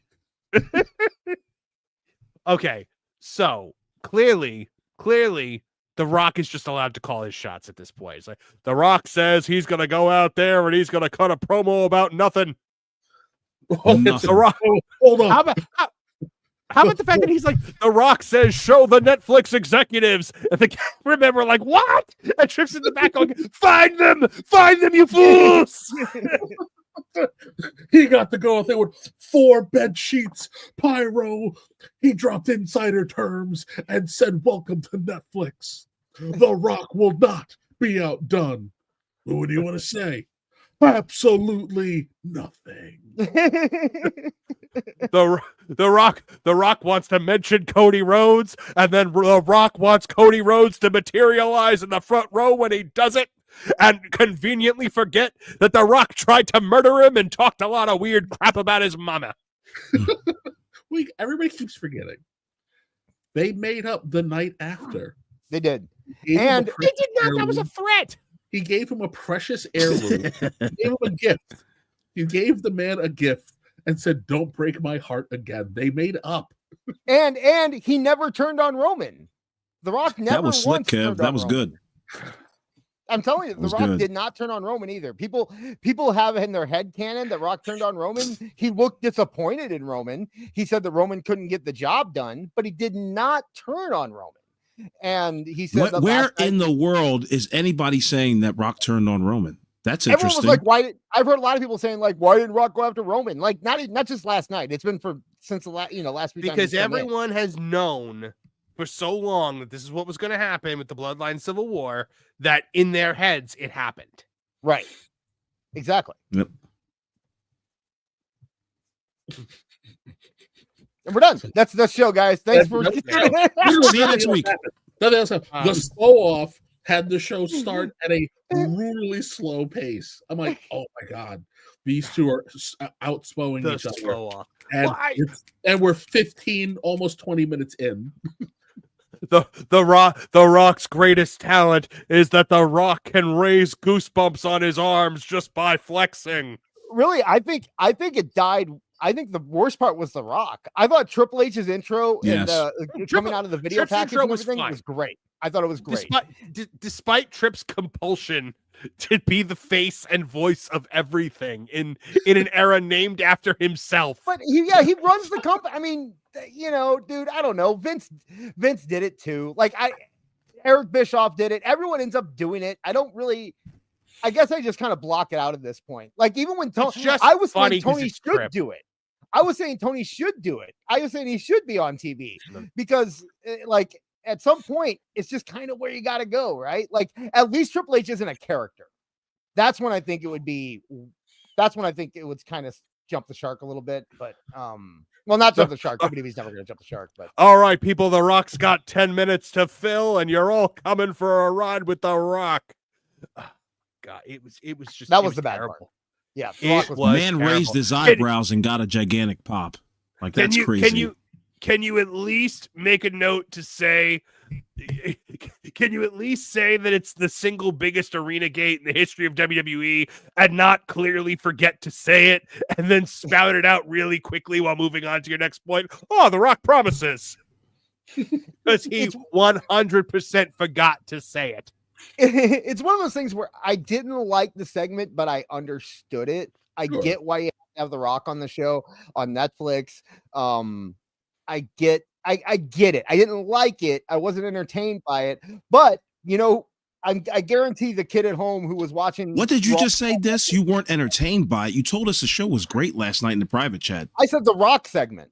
I wasn't entertained by that segment. Okay, but I hear you. But then what about the second Rock segment when he was like, The Rock says he's going to film it from his phone and we're going to show it live on Netflix. The Rock's walking through the back. Look, here's Cody Rhodes. The Rock's in his car. By the way, The Rock's coming to NXT tomorrow night. And everybody was like, what? And then Tripp was like, Sean, he's coming. Protect the children. Protect the children. Write something for Pebbles. Quick. Hurry.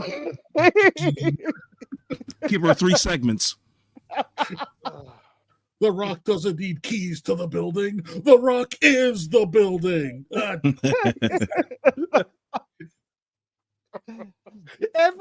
just love the idea that every WrestleMania season Tripp's got these carefully laid out plans, and then in like the Tasmanian devil himself, they just Rock. The Rock is Mr. McSaxapelic. Just shows up. It's every whatever the magic however many days it is from Survivor Series to Mania is when the Rock gets to appear. Triple H was begging them to sell those spots on the mat because if he didn't, it would just be different Rock products. You'd have it would just, Rock the middle would steaks. just be his face. They're Brahma Bull steaks. These are the people's steaks, the people's beef. What's a stupid? Give it to the every single Rock steak comes from a bull, hand delivered to the Rock by Muhammad Ali's widow. This poor old lady is like, can you please let me go home? Can I stop handing you things? Triple H, do things. I'm so tired.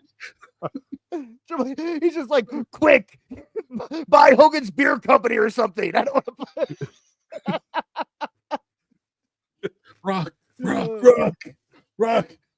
I think you should invest in beer. The Rock does tequila and beer. And beer. Does anybody have any real American beer near any stores near you guys? I'm not seeing. I gotta try to find it. They saw it by Same. me. I've had it. How is it? What is it? What would you compare it to? PBR, almost exactly like PBR. Ugh, $7. If someone handed me that beer and told me it was PBR, I'd believe it was PBR. It tastes exactly. Listen, brother, if it ain't broke, don't fix it, brother. Each can of PBR is like 58 cents. Like, what's going on? Hogan's beer isn't That's expensive, disgusting. dude. No, a case of it was like I can't $12. imagine. Yeah, no, it's not expensive. Okay. All right, so after the Rock, after sing along with the champ and having to hunt for the Netflix executives somewhere in there, get the drone out there, find them. The Rock, we then get tribal combat, which I thought was a really good match. Mm-hmm. Solo, man. I would love to see the I would love to see the vignette of Roman walking up to Jay in the back, being like, "Hey, thanks for helping." Yeah. Because the only guy that didn't come out was Jay. Right. So Solo is a made man. He that match. I almost want to say he carried that match last night. Like he was just on top of things. He really impressed me. So I was watching with my wife, and I was like, Roman is out to make his cousin a star tonight, because Solo dominated that match. Roman gave him so much. When Roman came in with that Superman punch and it caught him by the neck and he didn't just do the Samoan whatever spike. He caught him by the neck first and brought him down and then did the spike. Like that was just a great visual. Yep. That match moved 2 miles an hour for me. Really? It was very slow. Now, that's not to say it didn't pick up, but I was not invested like the first 10 minutes of the match. I was like, ooh, this is prodding, my man. As I said in the private chat, it was like Larry Zbyszko and Ivan Koloff. Wow. Yeah. Like, oh, this is slow. I like Larry Zbyszko. I'm stalling. And Solo, did you see him breaking out a lot of that COVID era kind of smack talk during the match where he was saying stuff that could only be picked up on camera? I loved you. Yeah, that was good. It's the little things, bro. Yeah. Paul Heyman. It's good it's good to talk smack in the middle of a match. I mean, you think it lets people know it's invested. invested. Put that together? You think Heyman absolutely 100% Heyman helped put that together. 100%. Yep. Did you guys hear Heyman talk about how Roman Reigns wanted to be like he wants Roman to win an Emmy? Yeah, that's Paul is great, isn't he? Paul does whatever he can to get people talking. That's all he does all the time, and he knows everything's a hustle. Yep, everything. But if I remember correctly, everything Roman does has to be Paul Heyman. He won't do it if Paul Heyman isn't part of writing it. So, by the way, how much do I love the fact that Kevin Owens, the only man in wrestling with a memory longer than 3 months, came out and attacked Roman because of something Roman did 2 years ago. Yeah, exactly. It's his entire character. Yeah, Kevin Owens and Drew McIntyre are the only two wrestlers who don't forgive or forget. Because like I said, despite Kevin thinking that they made up, Cody's all buddy and having drinks with The Rock, without even the slightest side eye. But if somebody who betrayed Kevin Owens on the Indies debuted in the WWE tomorrow and tried to walk up to him in a vignette, he'd be like, "Get away from me! Yeah, Get away from me! Hey, don't you be eyeing my poutine." They've turned that into Seth's character too, right? They've put that into Seth's character Punk. Now too. Only with Punk. Because after he teamed with Cody, he didn't like Cody anymore. It wasn't like he was best buddies with Cody afterwards, and he's a bit, and Roman too. He was the one who would not team with Roman no matter what, even though they kept trying to do it. Max said that they should just make the Shield now. Could you imagine? Just have Seth and Drew and Kevin walking around and beating up Roman Reigns constantly as the Shield. I'm excited for this ladder match at the Rumble, by the way. I think it's gonna be great. I'm very much excited for it. Okay, so what was next? Then then we got John Cena. Yep. John Cena came out and cut a weird promo. very weird. I thought it was weird. He came out, and I said to my wife, I said, all right, he's going to come out and he's going to put himself in the Rumble. And we got there. It just took a while. To which I was like, okay, Netflix is definitely paying for John Cena for this year. There's no doubt in my mind. Yeah. Netflix has footed the bill for Cena, and very clearly, Netflix is footing the bill for Logan Paul. Yep. And dare I say Travis Scott, who Triple H said they're going to be working with more throughout the year. So I would yeah. I really even if Cena gets the belt for a night, I want him to get it at least once. He'll get it. He's gonna get it. I don't know, man. I just need him to win. Cena's the type to get all the way to that mountaintop and then fall off the cliff. He'll be like, it's because I'm a wrestling fan. I'm telling you. He's that type. Well, I mean, what do you think are our WrestleMania title matches then? Because I've heard this is the first year where I'm like, I legitimately have no idea what's happening. I don't know. Because Cody Punk World Championship. Cody Punk, you think? Cody Punk? Yes. You heard right. No. All right. I'm putting $5 on it, gentlemen. I'll do it. I was gonna say Cody. I was gonna say Cody. Is Randy injured again? No. Or The storyline. Cody, Randy, I was gonna say Punk and Gunther, but now I'm worried it's gonna be Yeet Man and Gunther. Nah. Cody and Randy, Marv. Is that a bigger match than Cody versus Punk? It's not time for that match yet. That match happens. When are they going to England? Do we know yet? I don't know. But Cody, they go to England to drive. Well, then now if Dwayne is sitting out WrestleMania this year, then Roman's got to do something too. And I do not want Roman Cody for the third year in a row. No. Okay, check it out. Cody Drew, I think is a money match. So we can see Drew. So we can see Drew lose again. No, so we can see him win. I don't think he'd lose. It's not going to happen. Well, okay, but how about this? It's going to be Roman versus Jacob. This is the next step in the Bloodline storyline is Jacob's ascension. You don't think the Bloodline storyline just ended? No, without the Rock, I don't think you can go forward. They still got two people to bring in. Does not end until Roman puts over Jay. Yeah, they still got two. They still got two Samoans signed, ready to come in. They still got and they still got the rise of Jacob, which is going to happen, and it's gonna be Jacob trying to get revenge because of Solo. That's the next beat in this story, and I think it's a money match. Roman versus Jacob. Every time Roman gets close to Jacob, the crowd goes insane whenever. Jacob eats him. Yes. Yeah, right. So you got that waiting to go. You got. I think it's going to be Punk Gunther.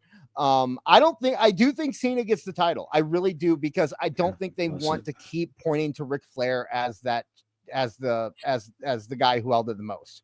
I think they're tired of. They want a more modern guy. They've killed Hogan. They need to kill Flair. They just need to do it. It's time to. Put that out. I'm kind of disappointed in you guys. You guys don't see Cody versus Punk. This is WrestleMania, gentlemen. Not this and there's year. going to be 6 Not this hours year. between. Not this year. Okay, well, Not this year. $5 says otherwise. I think Punk's turning heel. I'll say that. And really, another thing that throws a wrench into this whole thing is Punk's little thing with Heyman. We don't know where that's going still, and they've said that that's going to ramp up for WrestleMania season. His favor that he has, so it could go in any direction. Really, I have no idea, but I do think Punk Gunther makes sense, especially after Punk last night talking. Did you on the press conference? All he was talking about was the main event of WrestleMania. It's still his dream. It's still what he wants to do. We thought a couple weeks ago, remember we were talking about like, oh, Punk's probably over that. Punk is not over that, my friend. Whoa, hold on, bro. That's not necessarily true, because I remember staying up till like 3 o'clock in the morning watching that. I believe Punk said that like it's not as big of a dream as it used to be. No, he said it may not be as big of it. He said it may not be your dream. He said he was playing it out like you might not get why it's as big. It's a big deal for me, but it's a big deal for me. Like do you think Punk will be satisfied main eventing night one? No. Yes. Because I don't. Yes. If he wins the title. Yeah. All right. So here's my dream WrestleMania main events now. Yeah, my dream WrestleMania main events are Punk. I don't think it's going to be Punk Cody, but I would love to see Punk Cody as the main event of night 2, and main event of night 1, Gunther Cena. I just think they're going to do Cena at like SummerSlam. Honestly, I think it's gonna happen, but I think it's gonna happen later. I could see Cena winning Money in the Bank. As weird as that sounds, I could see that being his in for the title. Because then you have the thing where it's a different thing to do with Money in the Bank. Like they need something different with Money in the Bank. Tiffy did well, but besides that, it's been stale for years and years. Give it to John Cena, where he can cash that in anytime during his retirement tour. That's a hook for Money. That would be cool. It'd be cool. Yeah, but do you really want to see John Cena win his 17th title after like a 5-second match with whoever just got worn out? Cena would do what RVD. He'd do what RVD did. He'd call his shot. He'd be like, "I'm cashing it in the main event of this pay-per-view." And okay. I don't want to see him. I don't want to see a title reign with John Cena either. He wins the title, loses it back, wins the title, retires. I don't want to see him as a defending champion for very long.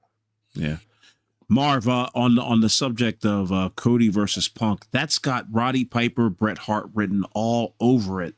As far as like storyline telling, I think it would be the AEW fans would hate it so much, and it would be so amazing.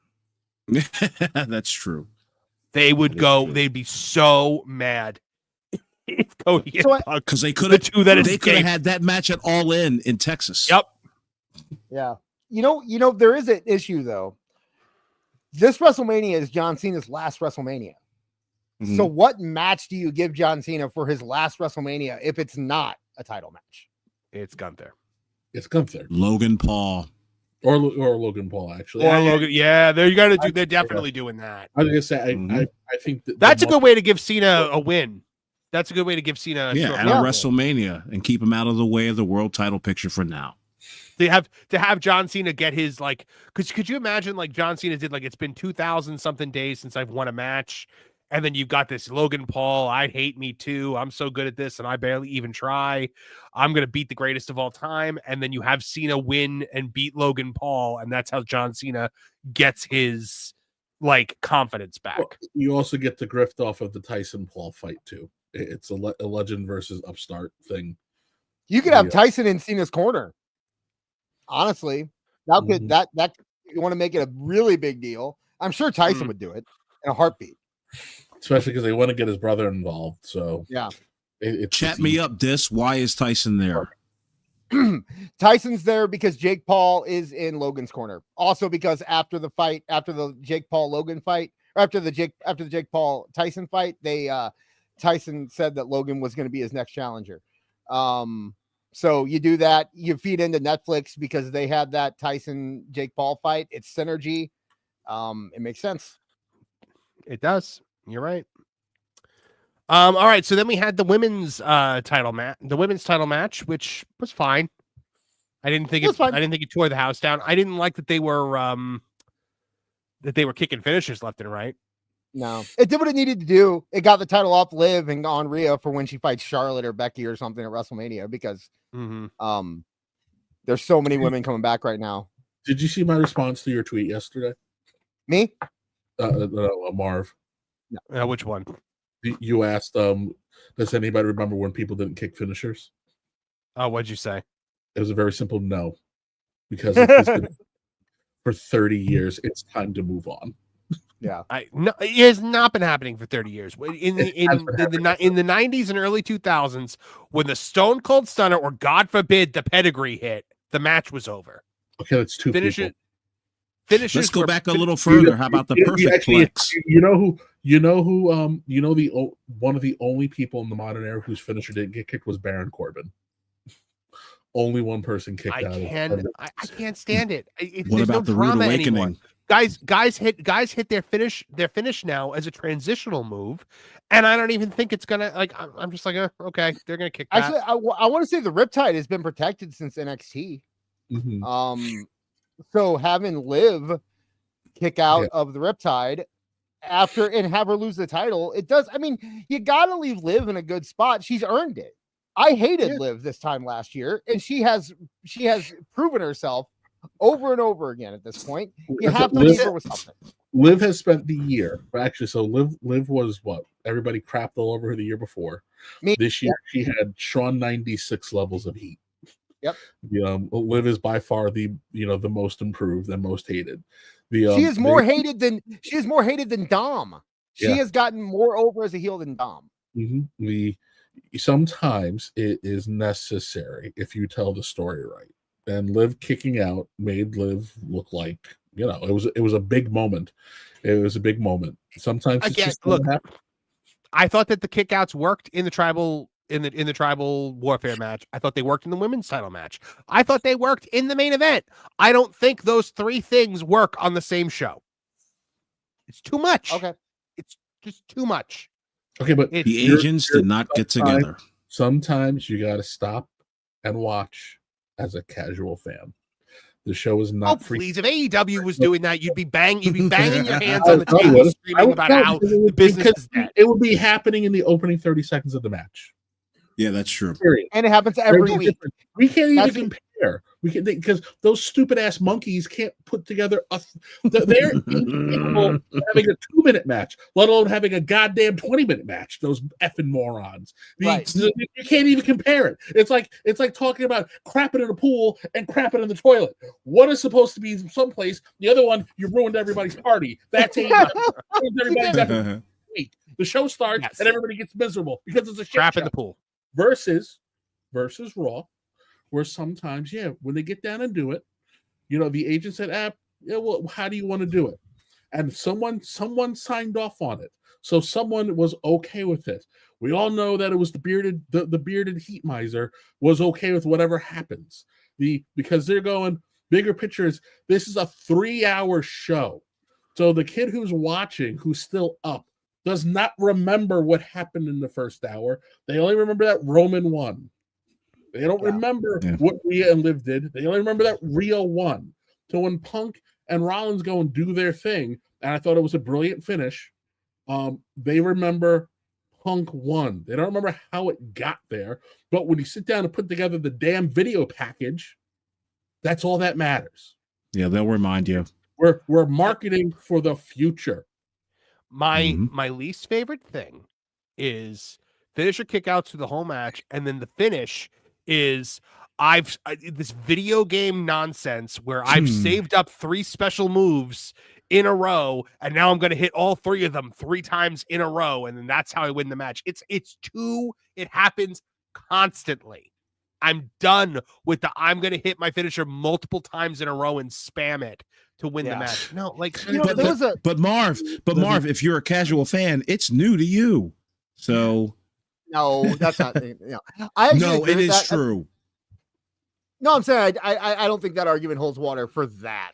I saw a recent. I was watching a lot of marathons on YouTube from WWE, and I saw a CM Punk match where he hit to go to sleep, and he went to pin the guy, and the guy kicked out. So Punk punched him 3 times in the head and pinned him again, and he won.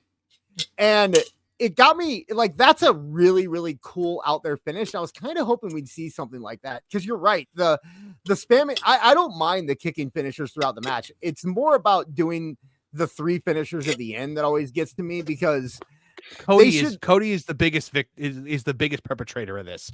Cody hits the crossroads 3 times to finish the match, and I hate it. Yeah. Well, you saw where he came from. It's true.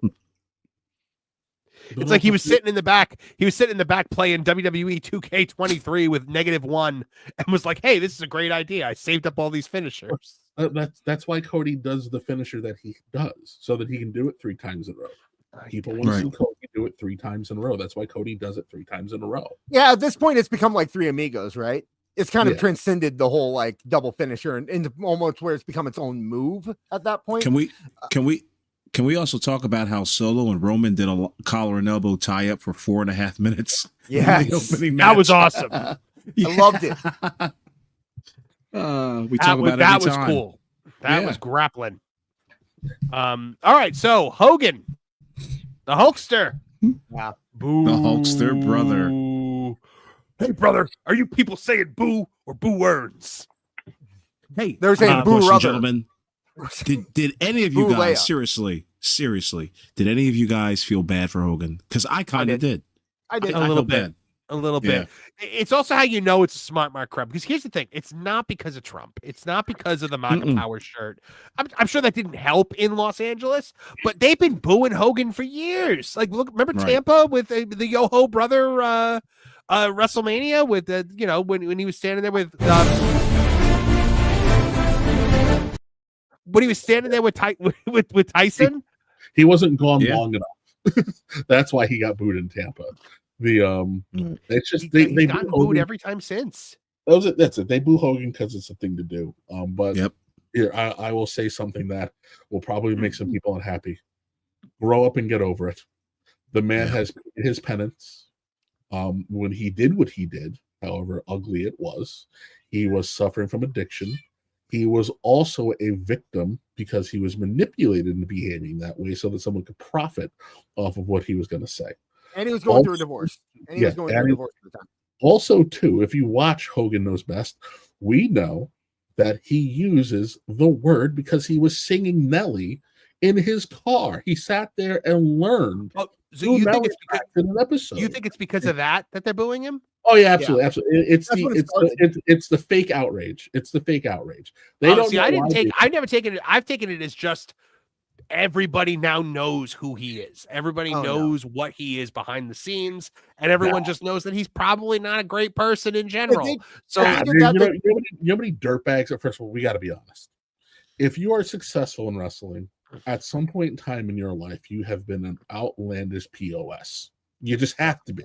It is a Shark Tank, and you need to be an MF if you're going to achieve. Cody's probably the only person who hasn't, and I guarantee you that Cody has had to slice a throat or two to get to where he is. It's just something needs to be done. We got to be adults and accept it. You want to win, you got to be ready to F someone. It's straight up. If it was all the backstage stuff, they'd be booing Triple H just as hard as they'd be booing Hogan. Actually, I mean, for heat. Yeah, I see. My thing with Hogan and really anybody, and I said this about Logan Paul. Well, Logan Paul, I think, is an age thing. But when I'm watching people on TV, when I'm watching these characters on TV, it's hard for me to judge them as real people because I don't know them as real people. I don't know, like, I know what people tell me about Hulk Hogan, but it's been 20 years since that tape came out. I don't know who Hogan is now. I've had people very close to me in my life at later ages come to me and tell me how much they regret things they did 10, 15, 20 years ago and how I respect them now as a person. They're completely different people. And Hogan has gone through so many changes in his life since that time. I'm not saying that he's better. I'm not saying that he is a good person now and that he doesn't use that word. I'm saying that I don't know. And none of us know who he is who in his heart. We don't know that. So to judge a character on television based on the actor who played him 20 years ago, I don't know. I can't do it. I look at that man and I still see the red and yellow flag waving guy that I fell in love with when I was 9 years old, and that made me never want to stop watching wrestling, you know? There is a video of Alfred Konuwa. Shout out to Alfred Konuwa, who's videotaping because he was actually there at the arena. He's booing Hogan, but in the midst of his booing, this is Alfred Konuwa. There's like a little chuckle. See, the outrage against Hogan is performative. Yep. Okay. Exactly. And these are the same people who would boo him in that arena. But if that I was about to curse. If that man showed up in an elevator with them in there, they'd cream their pants because it's Hulk Hogan. So it's all performative. That's right. The ass kissing would be so epic, it would be called Gone with the Wind. They pop when his music plays. They want to cheer for him. They do it because it's their moment it's the moment to virtue signal. So at this point, especially in Los Angeles, the home of the virtues. Yeah. At this point, the guy has asked for forgiveness. He has earned it. If you have a problem with it, you are the person who is part of the larger problem. Get over yourself. Grow up. All right. They'll shed a tear when he passes on. Yeah, that's for damn sure. We live in a space where these morons Benoit should be in the Hall of Fame. Right. I mean, who murdered a child and a woman. Yeah, OJ was found not guilty. We know Benoit did what he did without a shadow of a doubt. So if you're one of these people who goes up on Twitter every couple weeks and says he could be in the Hall of Fame, you know what? I hope a horse kicks you in the face. Yeah. Shout out Chris Jericho. You see it even in our chat. People are saying Hogan is not a good person, and we know that. How do we know that he's the exact same person he was that long ago? We just know that he's prone to outlandish lies. Right. And that's to me that makes him funny. But 90% of old dudes tell outlandish lies constantly. Exactly. I don't know if you hung around with a lot of old dudes, but they're always telling lies. Who he was, I just don't know. I don't know, and that's all I'm saying. If you want to judge me, I don't think he knows who he is. I guarantee you, if you've ever listened to your father or grandfather talking with their friends, no one was mentioning 450. No, she wasn't the hottest girl they've ever seen before, and no, they didn't beat up 30 guys. Yeah. And like I said, the stuff that's out there is from years ago. I'm not saying that he is a good person. I'm just saying I don't know, and none of us do really. If we're willing so quickly to forgive, so many people based on what a lot of times we forgive them based on them being funny or them being good wrestlers. I'm not saying we forgive. If you don't want to forgive Hogan, I get it. But I'm just saying that I don't understand. I don't understand it. I don't understand how someone can't. I agree. Like I honestly didn't even think about this as the main driving reason behind it. I assumed it was just because of all the stories from all the years, and it's just a smart mark crowd, and Union Buster and this, that, and the other thing. Like I thought that was what it was. If this is what it is, get over it. I don't think it's a smart mark crowd. I think we had a very casual crowd last night, filled with influencers who wanted to be seen on camera. That crowd was super weird, and I think it was part of why the energy of the show felt off. It was just weird. It was just a weird feeling crowd. They wanted to party. Cool they didn't arena, want to watch though. them. It was. I like the red lights on all the chairs. Like that was pretty neat. Mm-hmm. All right, we got to move on to the main event though, because Sorry, we've only got a little bit left. And we got super chats. So Punk Rollins, I thought was tremendous. I don't think anybody can complain about this. Yeah. I was nervous every time Punk bumps. In general, I get nervous. Mm-hmm. But like he's in there with Reckless Rollins. I mean, you look at the careers that have been impacted because this man wasn't safe. You got Sting, you've got Finn Balor, you got Becky Lynch, all because of a lack of safety on the part of Seth Rollins. See what you did there. Damn, Marv, you should have landed it better. That's a great joke. Sorry, I rushed it a little bit. I know you did. All right, I'll put it in a headlock. We'll do it again. Yeah, back up. You got Sting, you got Finn Balor, you got Becky Lynch. No! I'll put it in the headlock headlines and I'll make sure I know. Thank you, bro. Thank you. I love Punk. Punk Punk looked so gritty in that press conference afterwards. He looked like this character from Heels. If you ever saw Heels, he looked like Tracy Smothers. I just started watching the first episode of Heels the other day, and I was like, "Oh, this isn't bad." But Heels is what a wrestling show would be if it was a drama. If it was like a scripted weekly 1 hour long drama that aired on NBC, that's what Heels is. But one thing he said about Seth that I thought was interesting was he was talking about how like that's the Seth I like. The reason I don't like Seth is because Seth wears crappy clothes and he comes out dancing and he's singing and he's doing all that. If I had this Seth all the time, I'd be fine with Seth. I don't have a problem with this Seth, Dude, and it's true. That Seth last night that Punk brought out of him was something we haven't seen since like Mania, honestly. Right. It's Punk said it at the press conference. Punk knows his role. He brings out the best in people. He does. No matter whether you want to or not, kicking or screaming, that man is going to bring out the best of you. We saw a side of Seth Rollins last night that was like, wow, that's refreshing because we haven't seen it in such a long time. And of course, considering his opponent, CM Punk. I mean, that's why I see him going against Cody. Like that level of intrigue is going to be off the charts. I'll say that we haven't seen that Seth Rollins in the ring since prior to the disastrous Hell in a Cell match with Bray. Really? And I think he was on his way. Yeah, I said he was. I think since then, because he had to work so hard to recover. It's been all about the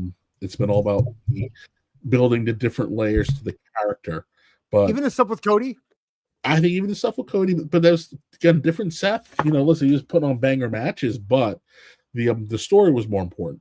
This was an incredible match. It was an incredible match. It looked like two guys who hated each other, wanting to beat each other up. Like that. When you look at that match, it looks like a brawl. It looks like when they did the buckle bomb, I almost covered my eyes just because I because we all know what happened. Listen, he wears a t-shirt and he's got skinny arms, so I don't care what happens. You say the Stinger got a stinger, and I'm gonna retire his ass. He wasn't wearing a t-shirt. He wasn't wearing a t-shirt in WWE in the ring. He was actually wearing his gear. But yes.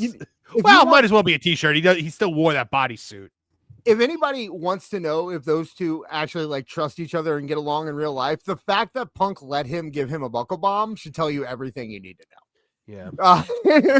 Because there's no way that 46-year-old CM Punk would let somebody give him a buckle bomb who he doesn't trust in that.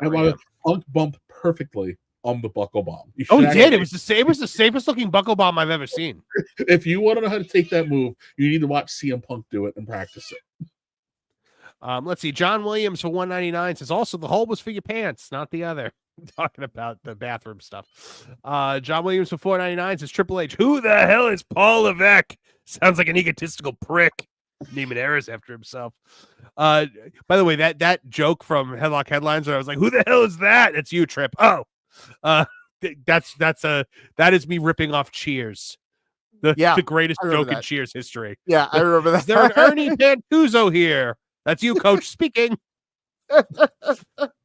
Joseph J. Alexander for $2. How dare you insult PBR like that, Dis? It tastes like PBR. I'm sorry. You've never tasted it. You don't know. I've never had PBR. Yeah. Ryan Damon for $5. Stone Cold's IPA is one of the best beers I've ever drunk. Fuck Hogan. BT23 for $5 says, wonder what main title Solo gets. Did anyone hear in the Punk Seth match, Seth struggles versus Punk beating him, so I feel Punk is screwed in Rumble by Seth? I don't know. I think we're done with Punk and Seth. I don't think we're not. We're not. You don't think so? Triple H said it. Triple H said it. Last night he said this was the beginning of it. It's not the end. I think that Punk will take the belt off of Gunther. Gunther is not rolling into WrestleMania with that title. He's just. Oh, you don't think Gunther takes it to Mania then? I don't think so. I think Punk will take it off of Gunther, and Rollins will win the Rumble or flip it somehow.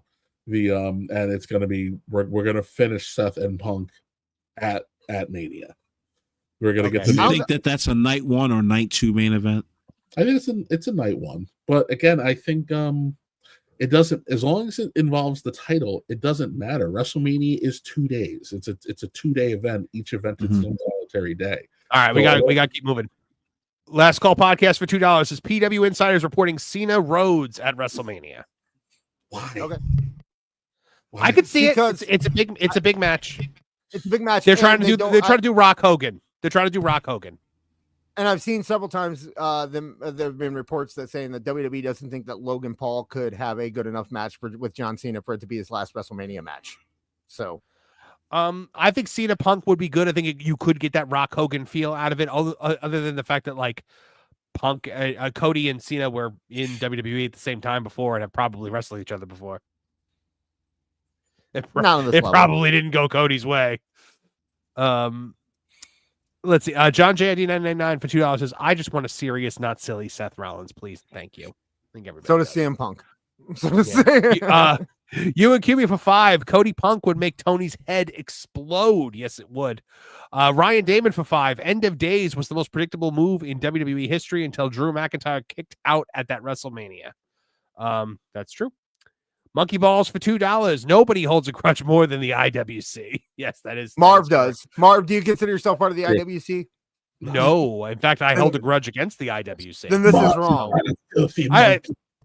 If you notice, I don't really tweet about wrestling anymore because I don't want to deal with, as awful calls them, the IWCNN. Filthy monkeys. It's because you care about the TV channel more. Yeah.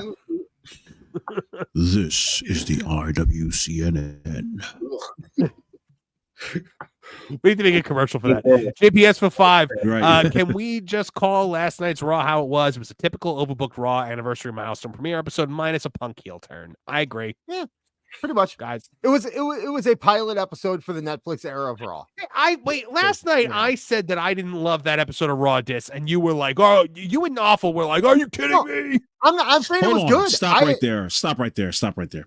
I never said it was awful, and I was not accusing you of saying it was awful. Get it right, Jobber Monster. Or pay the price. No, I look, I really enjoyed last night's Raw because I went in expecting exactly what we did. It was something that WWE was producing to give people FOMO. They wanted people to they wanted they weren't caring about us because we're gonna watch next week regardless. What they were trying to get were the 30-year-old housewives who watch crime shows on Netflix all the time, who see it at number one and just want to tune in, and then they see that and they see everyone having fun, and they go, "Oh man, I wish I was." Did you see the Ben Bishop video today? That's perfect for what Raw was for last night. Yes. It was to get people to be. It was to catch their eye. It was, that's exactly why they said, "Hey, we're going to the Garden in March. Wine moms, get the credit card out because you're the one who." Yeah. Next week is when they're going to try to start getting them hooked in the stories and stuff like that. But this was the pilot. This was the one to show them what Raw is. Mr. Jamie Jam 88 for $9.99. Highly doubt that Hogan was booed just for politics, because if that was the case, Taker, who's had Trump on his podcast, would have gotten booed. Same with Rock for saying he regrets endorsing Biden. Yeah, I 100% agree with that. That's why I don't think it was just about politics. The real test of that will be when Kane comes back. Yeah. We said it was the racist stuff more than the politics. So yeah, no, I agree. I agree. And finally, John JID 999 for $2. I just started watching WCW. I hope I like it. Well, it takes a turn eventually. He started at a Fall Brawl 95, Marv. Okay, I was saying. So it's gonna get better. Tweet me, John. I'll walk you through your WCW experience. Wait. He started with the Hulkamaniacs versus the Dungeon of Doom. Yeah, he started Fall Brawl 95 is where he started. So it's definitely going to get better. Already off on the wrong start. Yep. By the way, I meant to clip it to have it as a sound clip going forward, but the only thing I could think of when Hogan came out there, there's no Hulkamaniacs here. Yup, there's no Hulkamaniacs here. I've never been here before. That's not hot. The crowd's not hot. You're getting heat, but oh my gosh. All right, guys. That's gonna do it for tonight. We have to end at 10. Kevin and I have to get over to the pro show after watching Skeleton Crew. So we gotta send you guys over there. When you get there, let them know that this is a Tooney Town raid going on. And then Kevin and I are gonna go watch the episode, and then we'll join them over there. I can't wait for this. I can't wait for this stupid show to be over, for Skeleton Crew to be done, because it's terrible now. Like I liked it in the beginning, and now I'm like, bleh. But episodes. I don't know. I'm just bleh. So yeah, we're gonna go do that. Awful. Tell the good folks where they can find more of you and what you're up to. Yeah, you can find me on Twitter at AEW Wrestling. And I just want to mention, if I'm not on Tooney Talk TV tomorrow, or Thursday, I do want to say that Nosferatu was atrocious. What a crappy movie. Thank you. Oh, John JID is gonna freak out. Oh, what is he? 80 years old? He likes Nosferatu. If you want, by the way, Awful and Dis, if you ever want to be on Tooney Talk TV on Thursday nights, just let me know. You have an open invitation to be there. My problem is I don't watch a lot of current stuff. I like, if you're talking about Ted Lasso, I watched that last week. But I you guys talk about the Jeffersons at all? More than you'd think. Yeah, more than you'd think. Dis, tell the good folks where they can find more of you and what you're up to. Hey, really, you know what? Go to Discord. John's posting the link. You can go to, well, you can do that. Or John posted the link, discord.gg/AJB4HCBC. I said it out loud for people who listen, Marv. People might be listening. That's my password. Like join the Discord. We watch every Raw and SmackDown together. We have a great time over there. Marv was in there for a little bit last night. You got to see it was pretty hopping over there, wasn't it? I'm not. It was. It was a lot of fun. Like I definitely want to do that more. But I got to the point where I was getting really bored with the show, and I didn't want to be looking down at my phone, because if I did, I would just miss things. After you left, we all talked about how white you were. It was hilarious. I'm orange.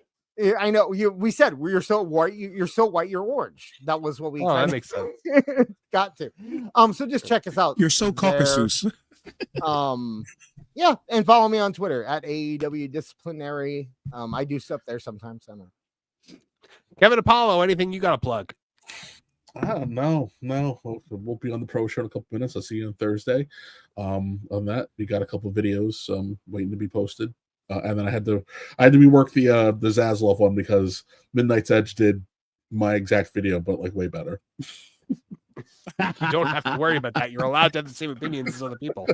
But yes, guys, I apologize. No, we didn't get to New Jack tonight. We didn't get to Monet Mag, which was so much to talk about with Raw, and I figured that was the more important thing than trying to force. Oh, real quick. Can I throw this in? I think we're actually going to be moving away from New Jack, and we're just going to be doing the neckbeard promo of the week, where he picks a random promo from the past. All right, I like that a lot better. A lot better, because I feel like the New Jack gas is running out. Unless we started getting into the stuff we couldn't show, period. You know what I mean? Yeah. All right, guys. Thank you to everybody, and thank you to AEW Neckbeards, our wonderful producer of this show. Couldn't do it without him. And thank you to everyone who chatted, everyone who super chatted. From all of us here at the Tooney Town channels, I'm Marvin the Movie Monster. Now get out of here!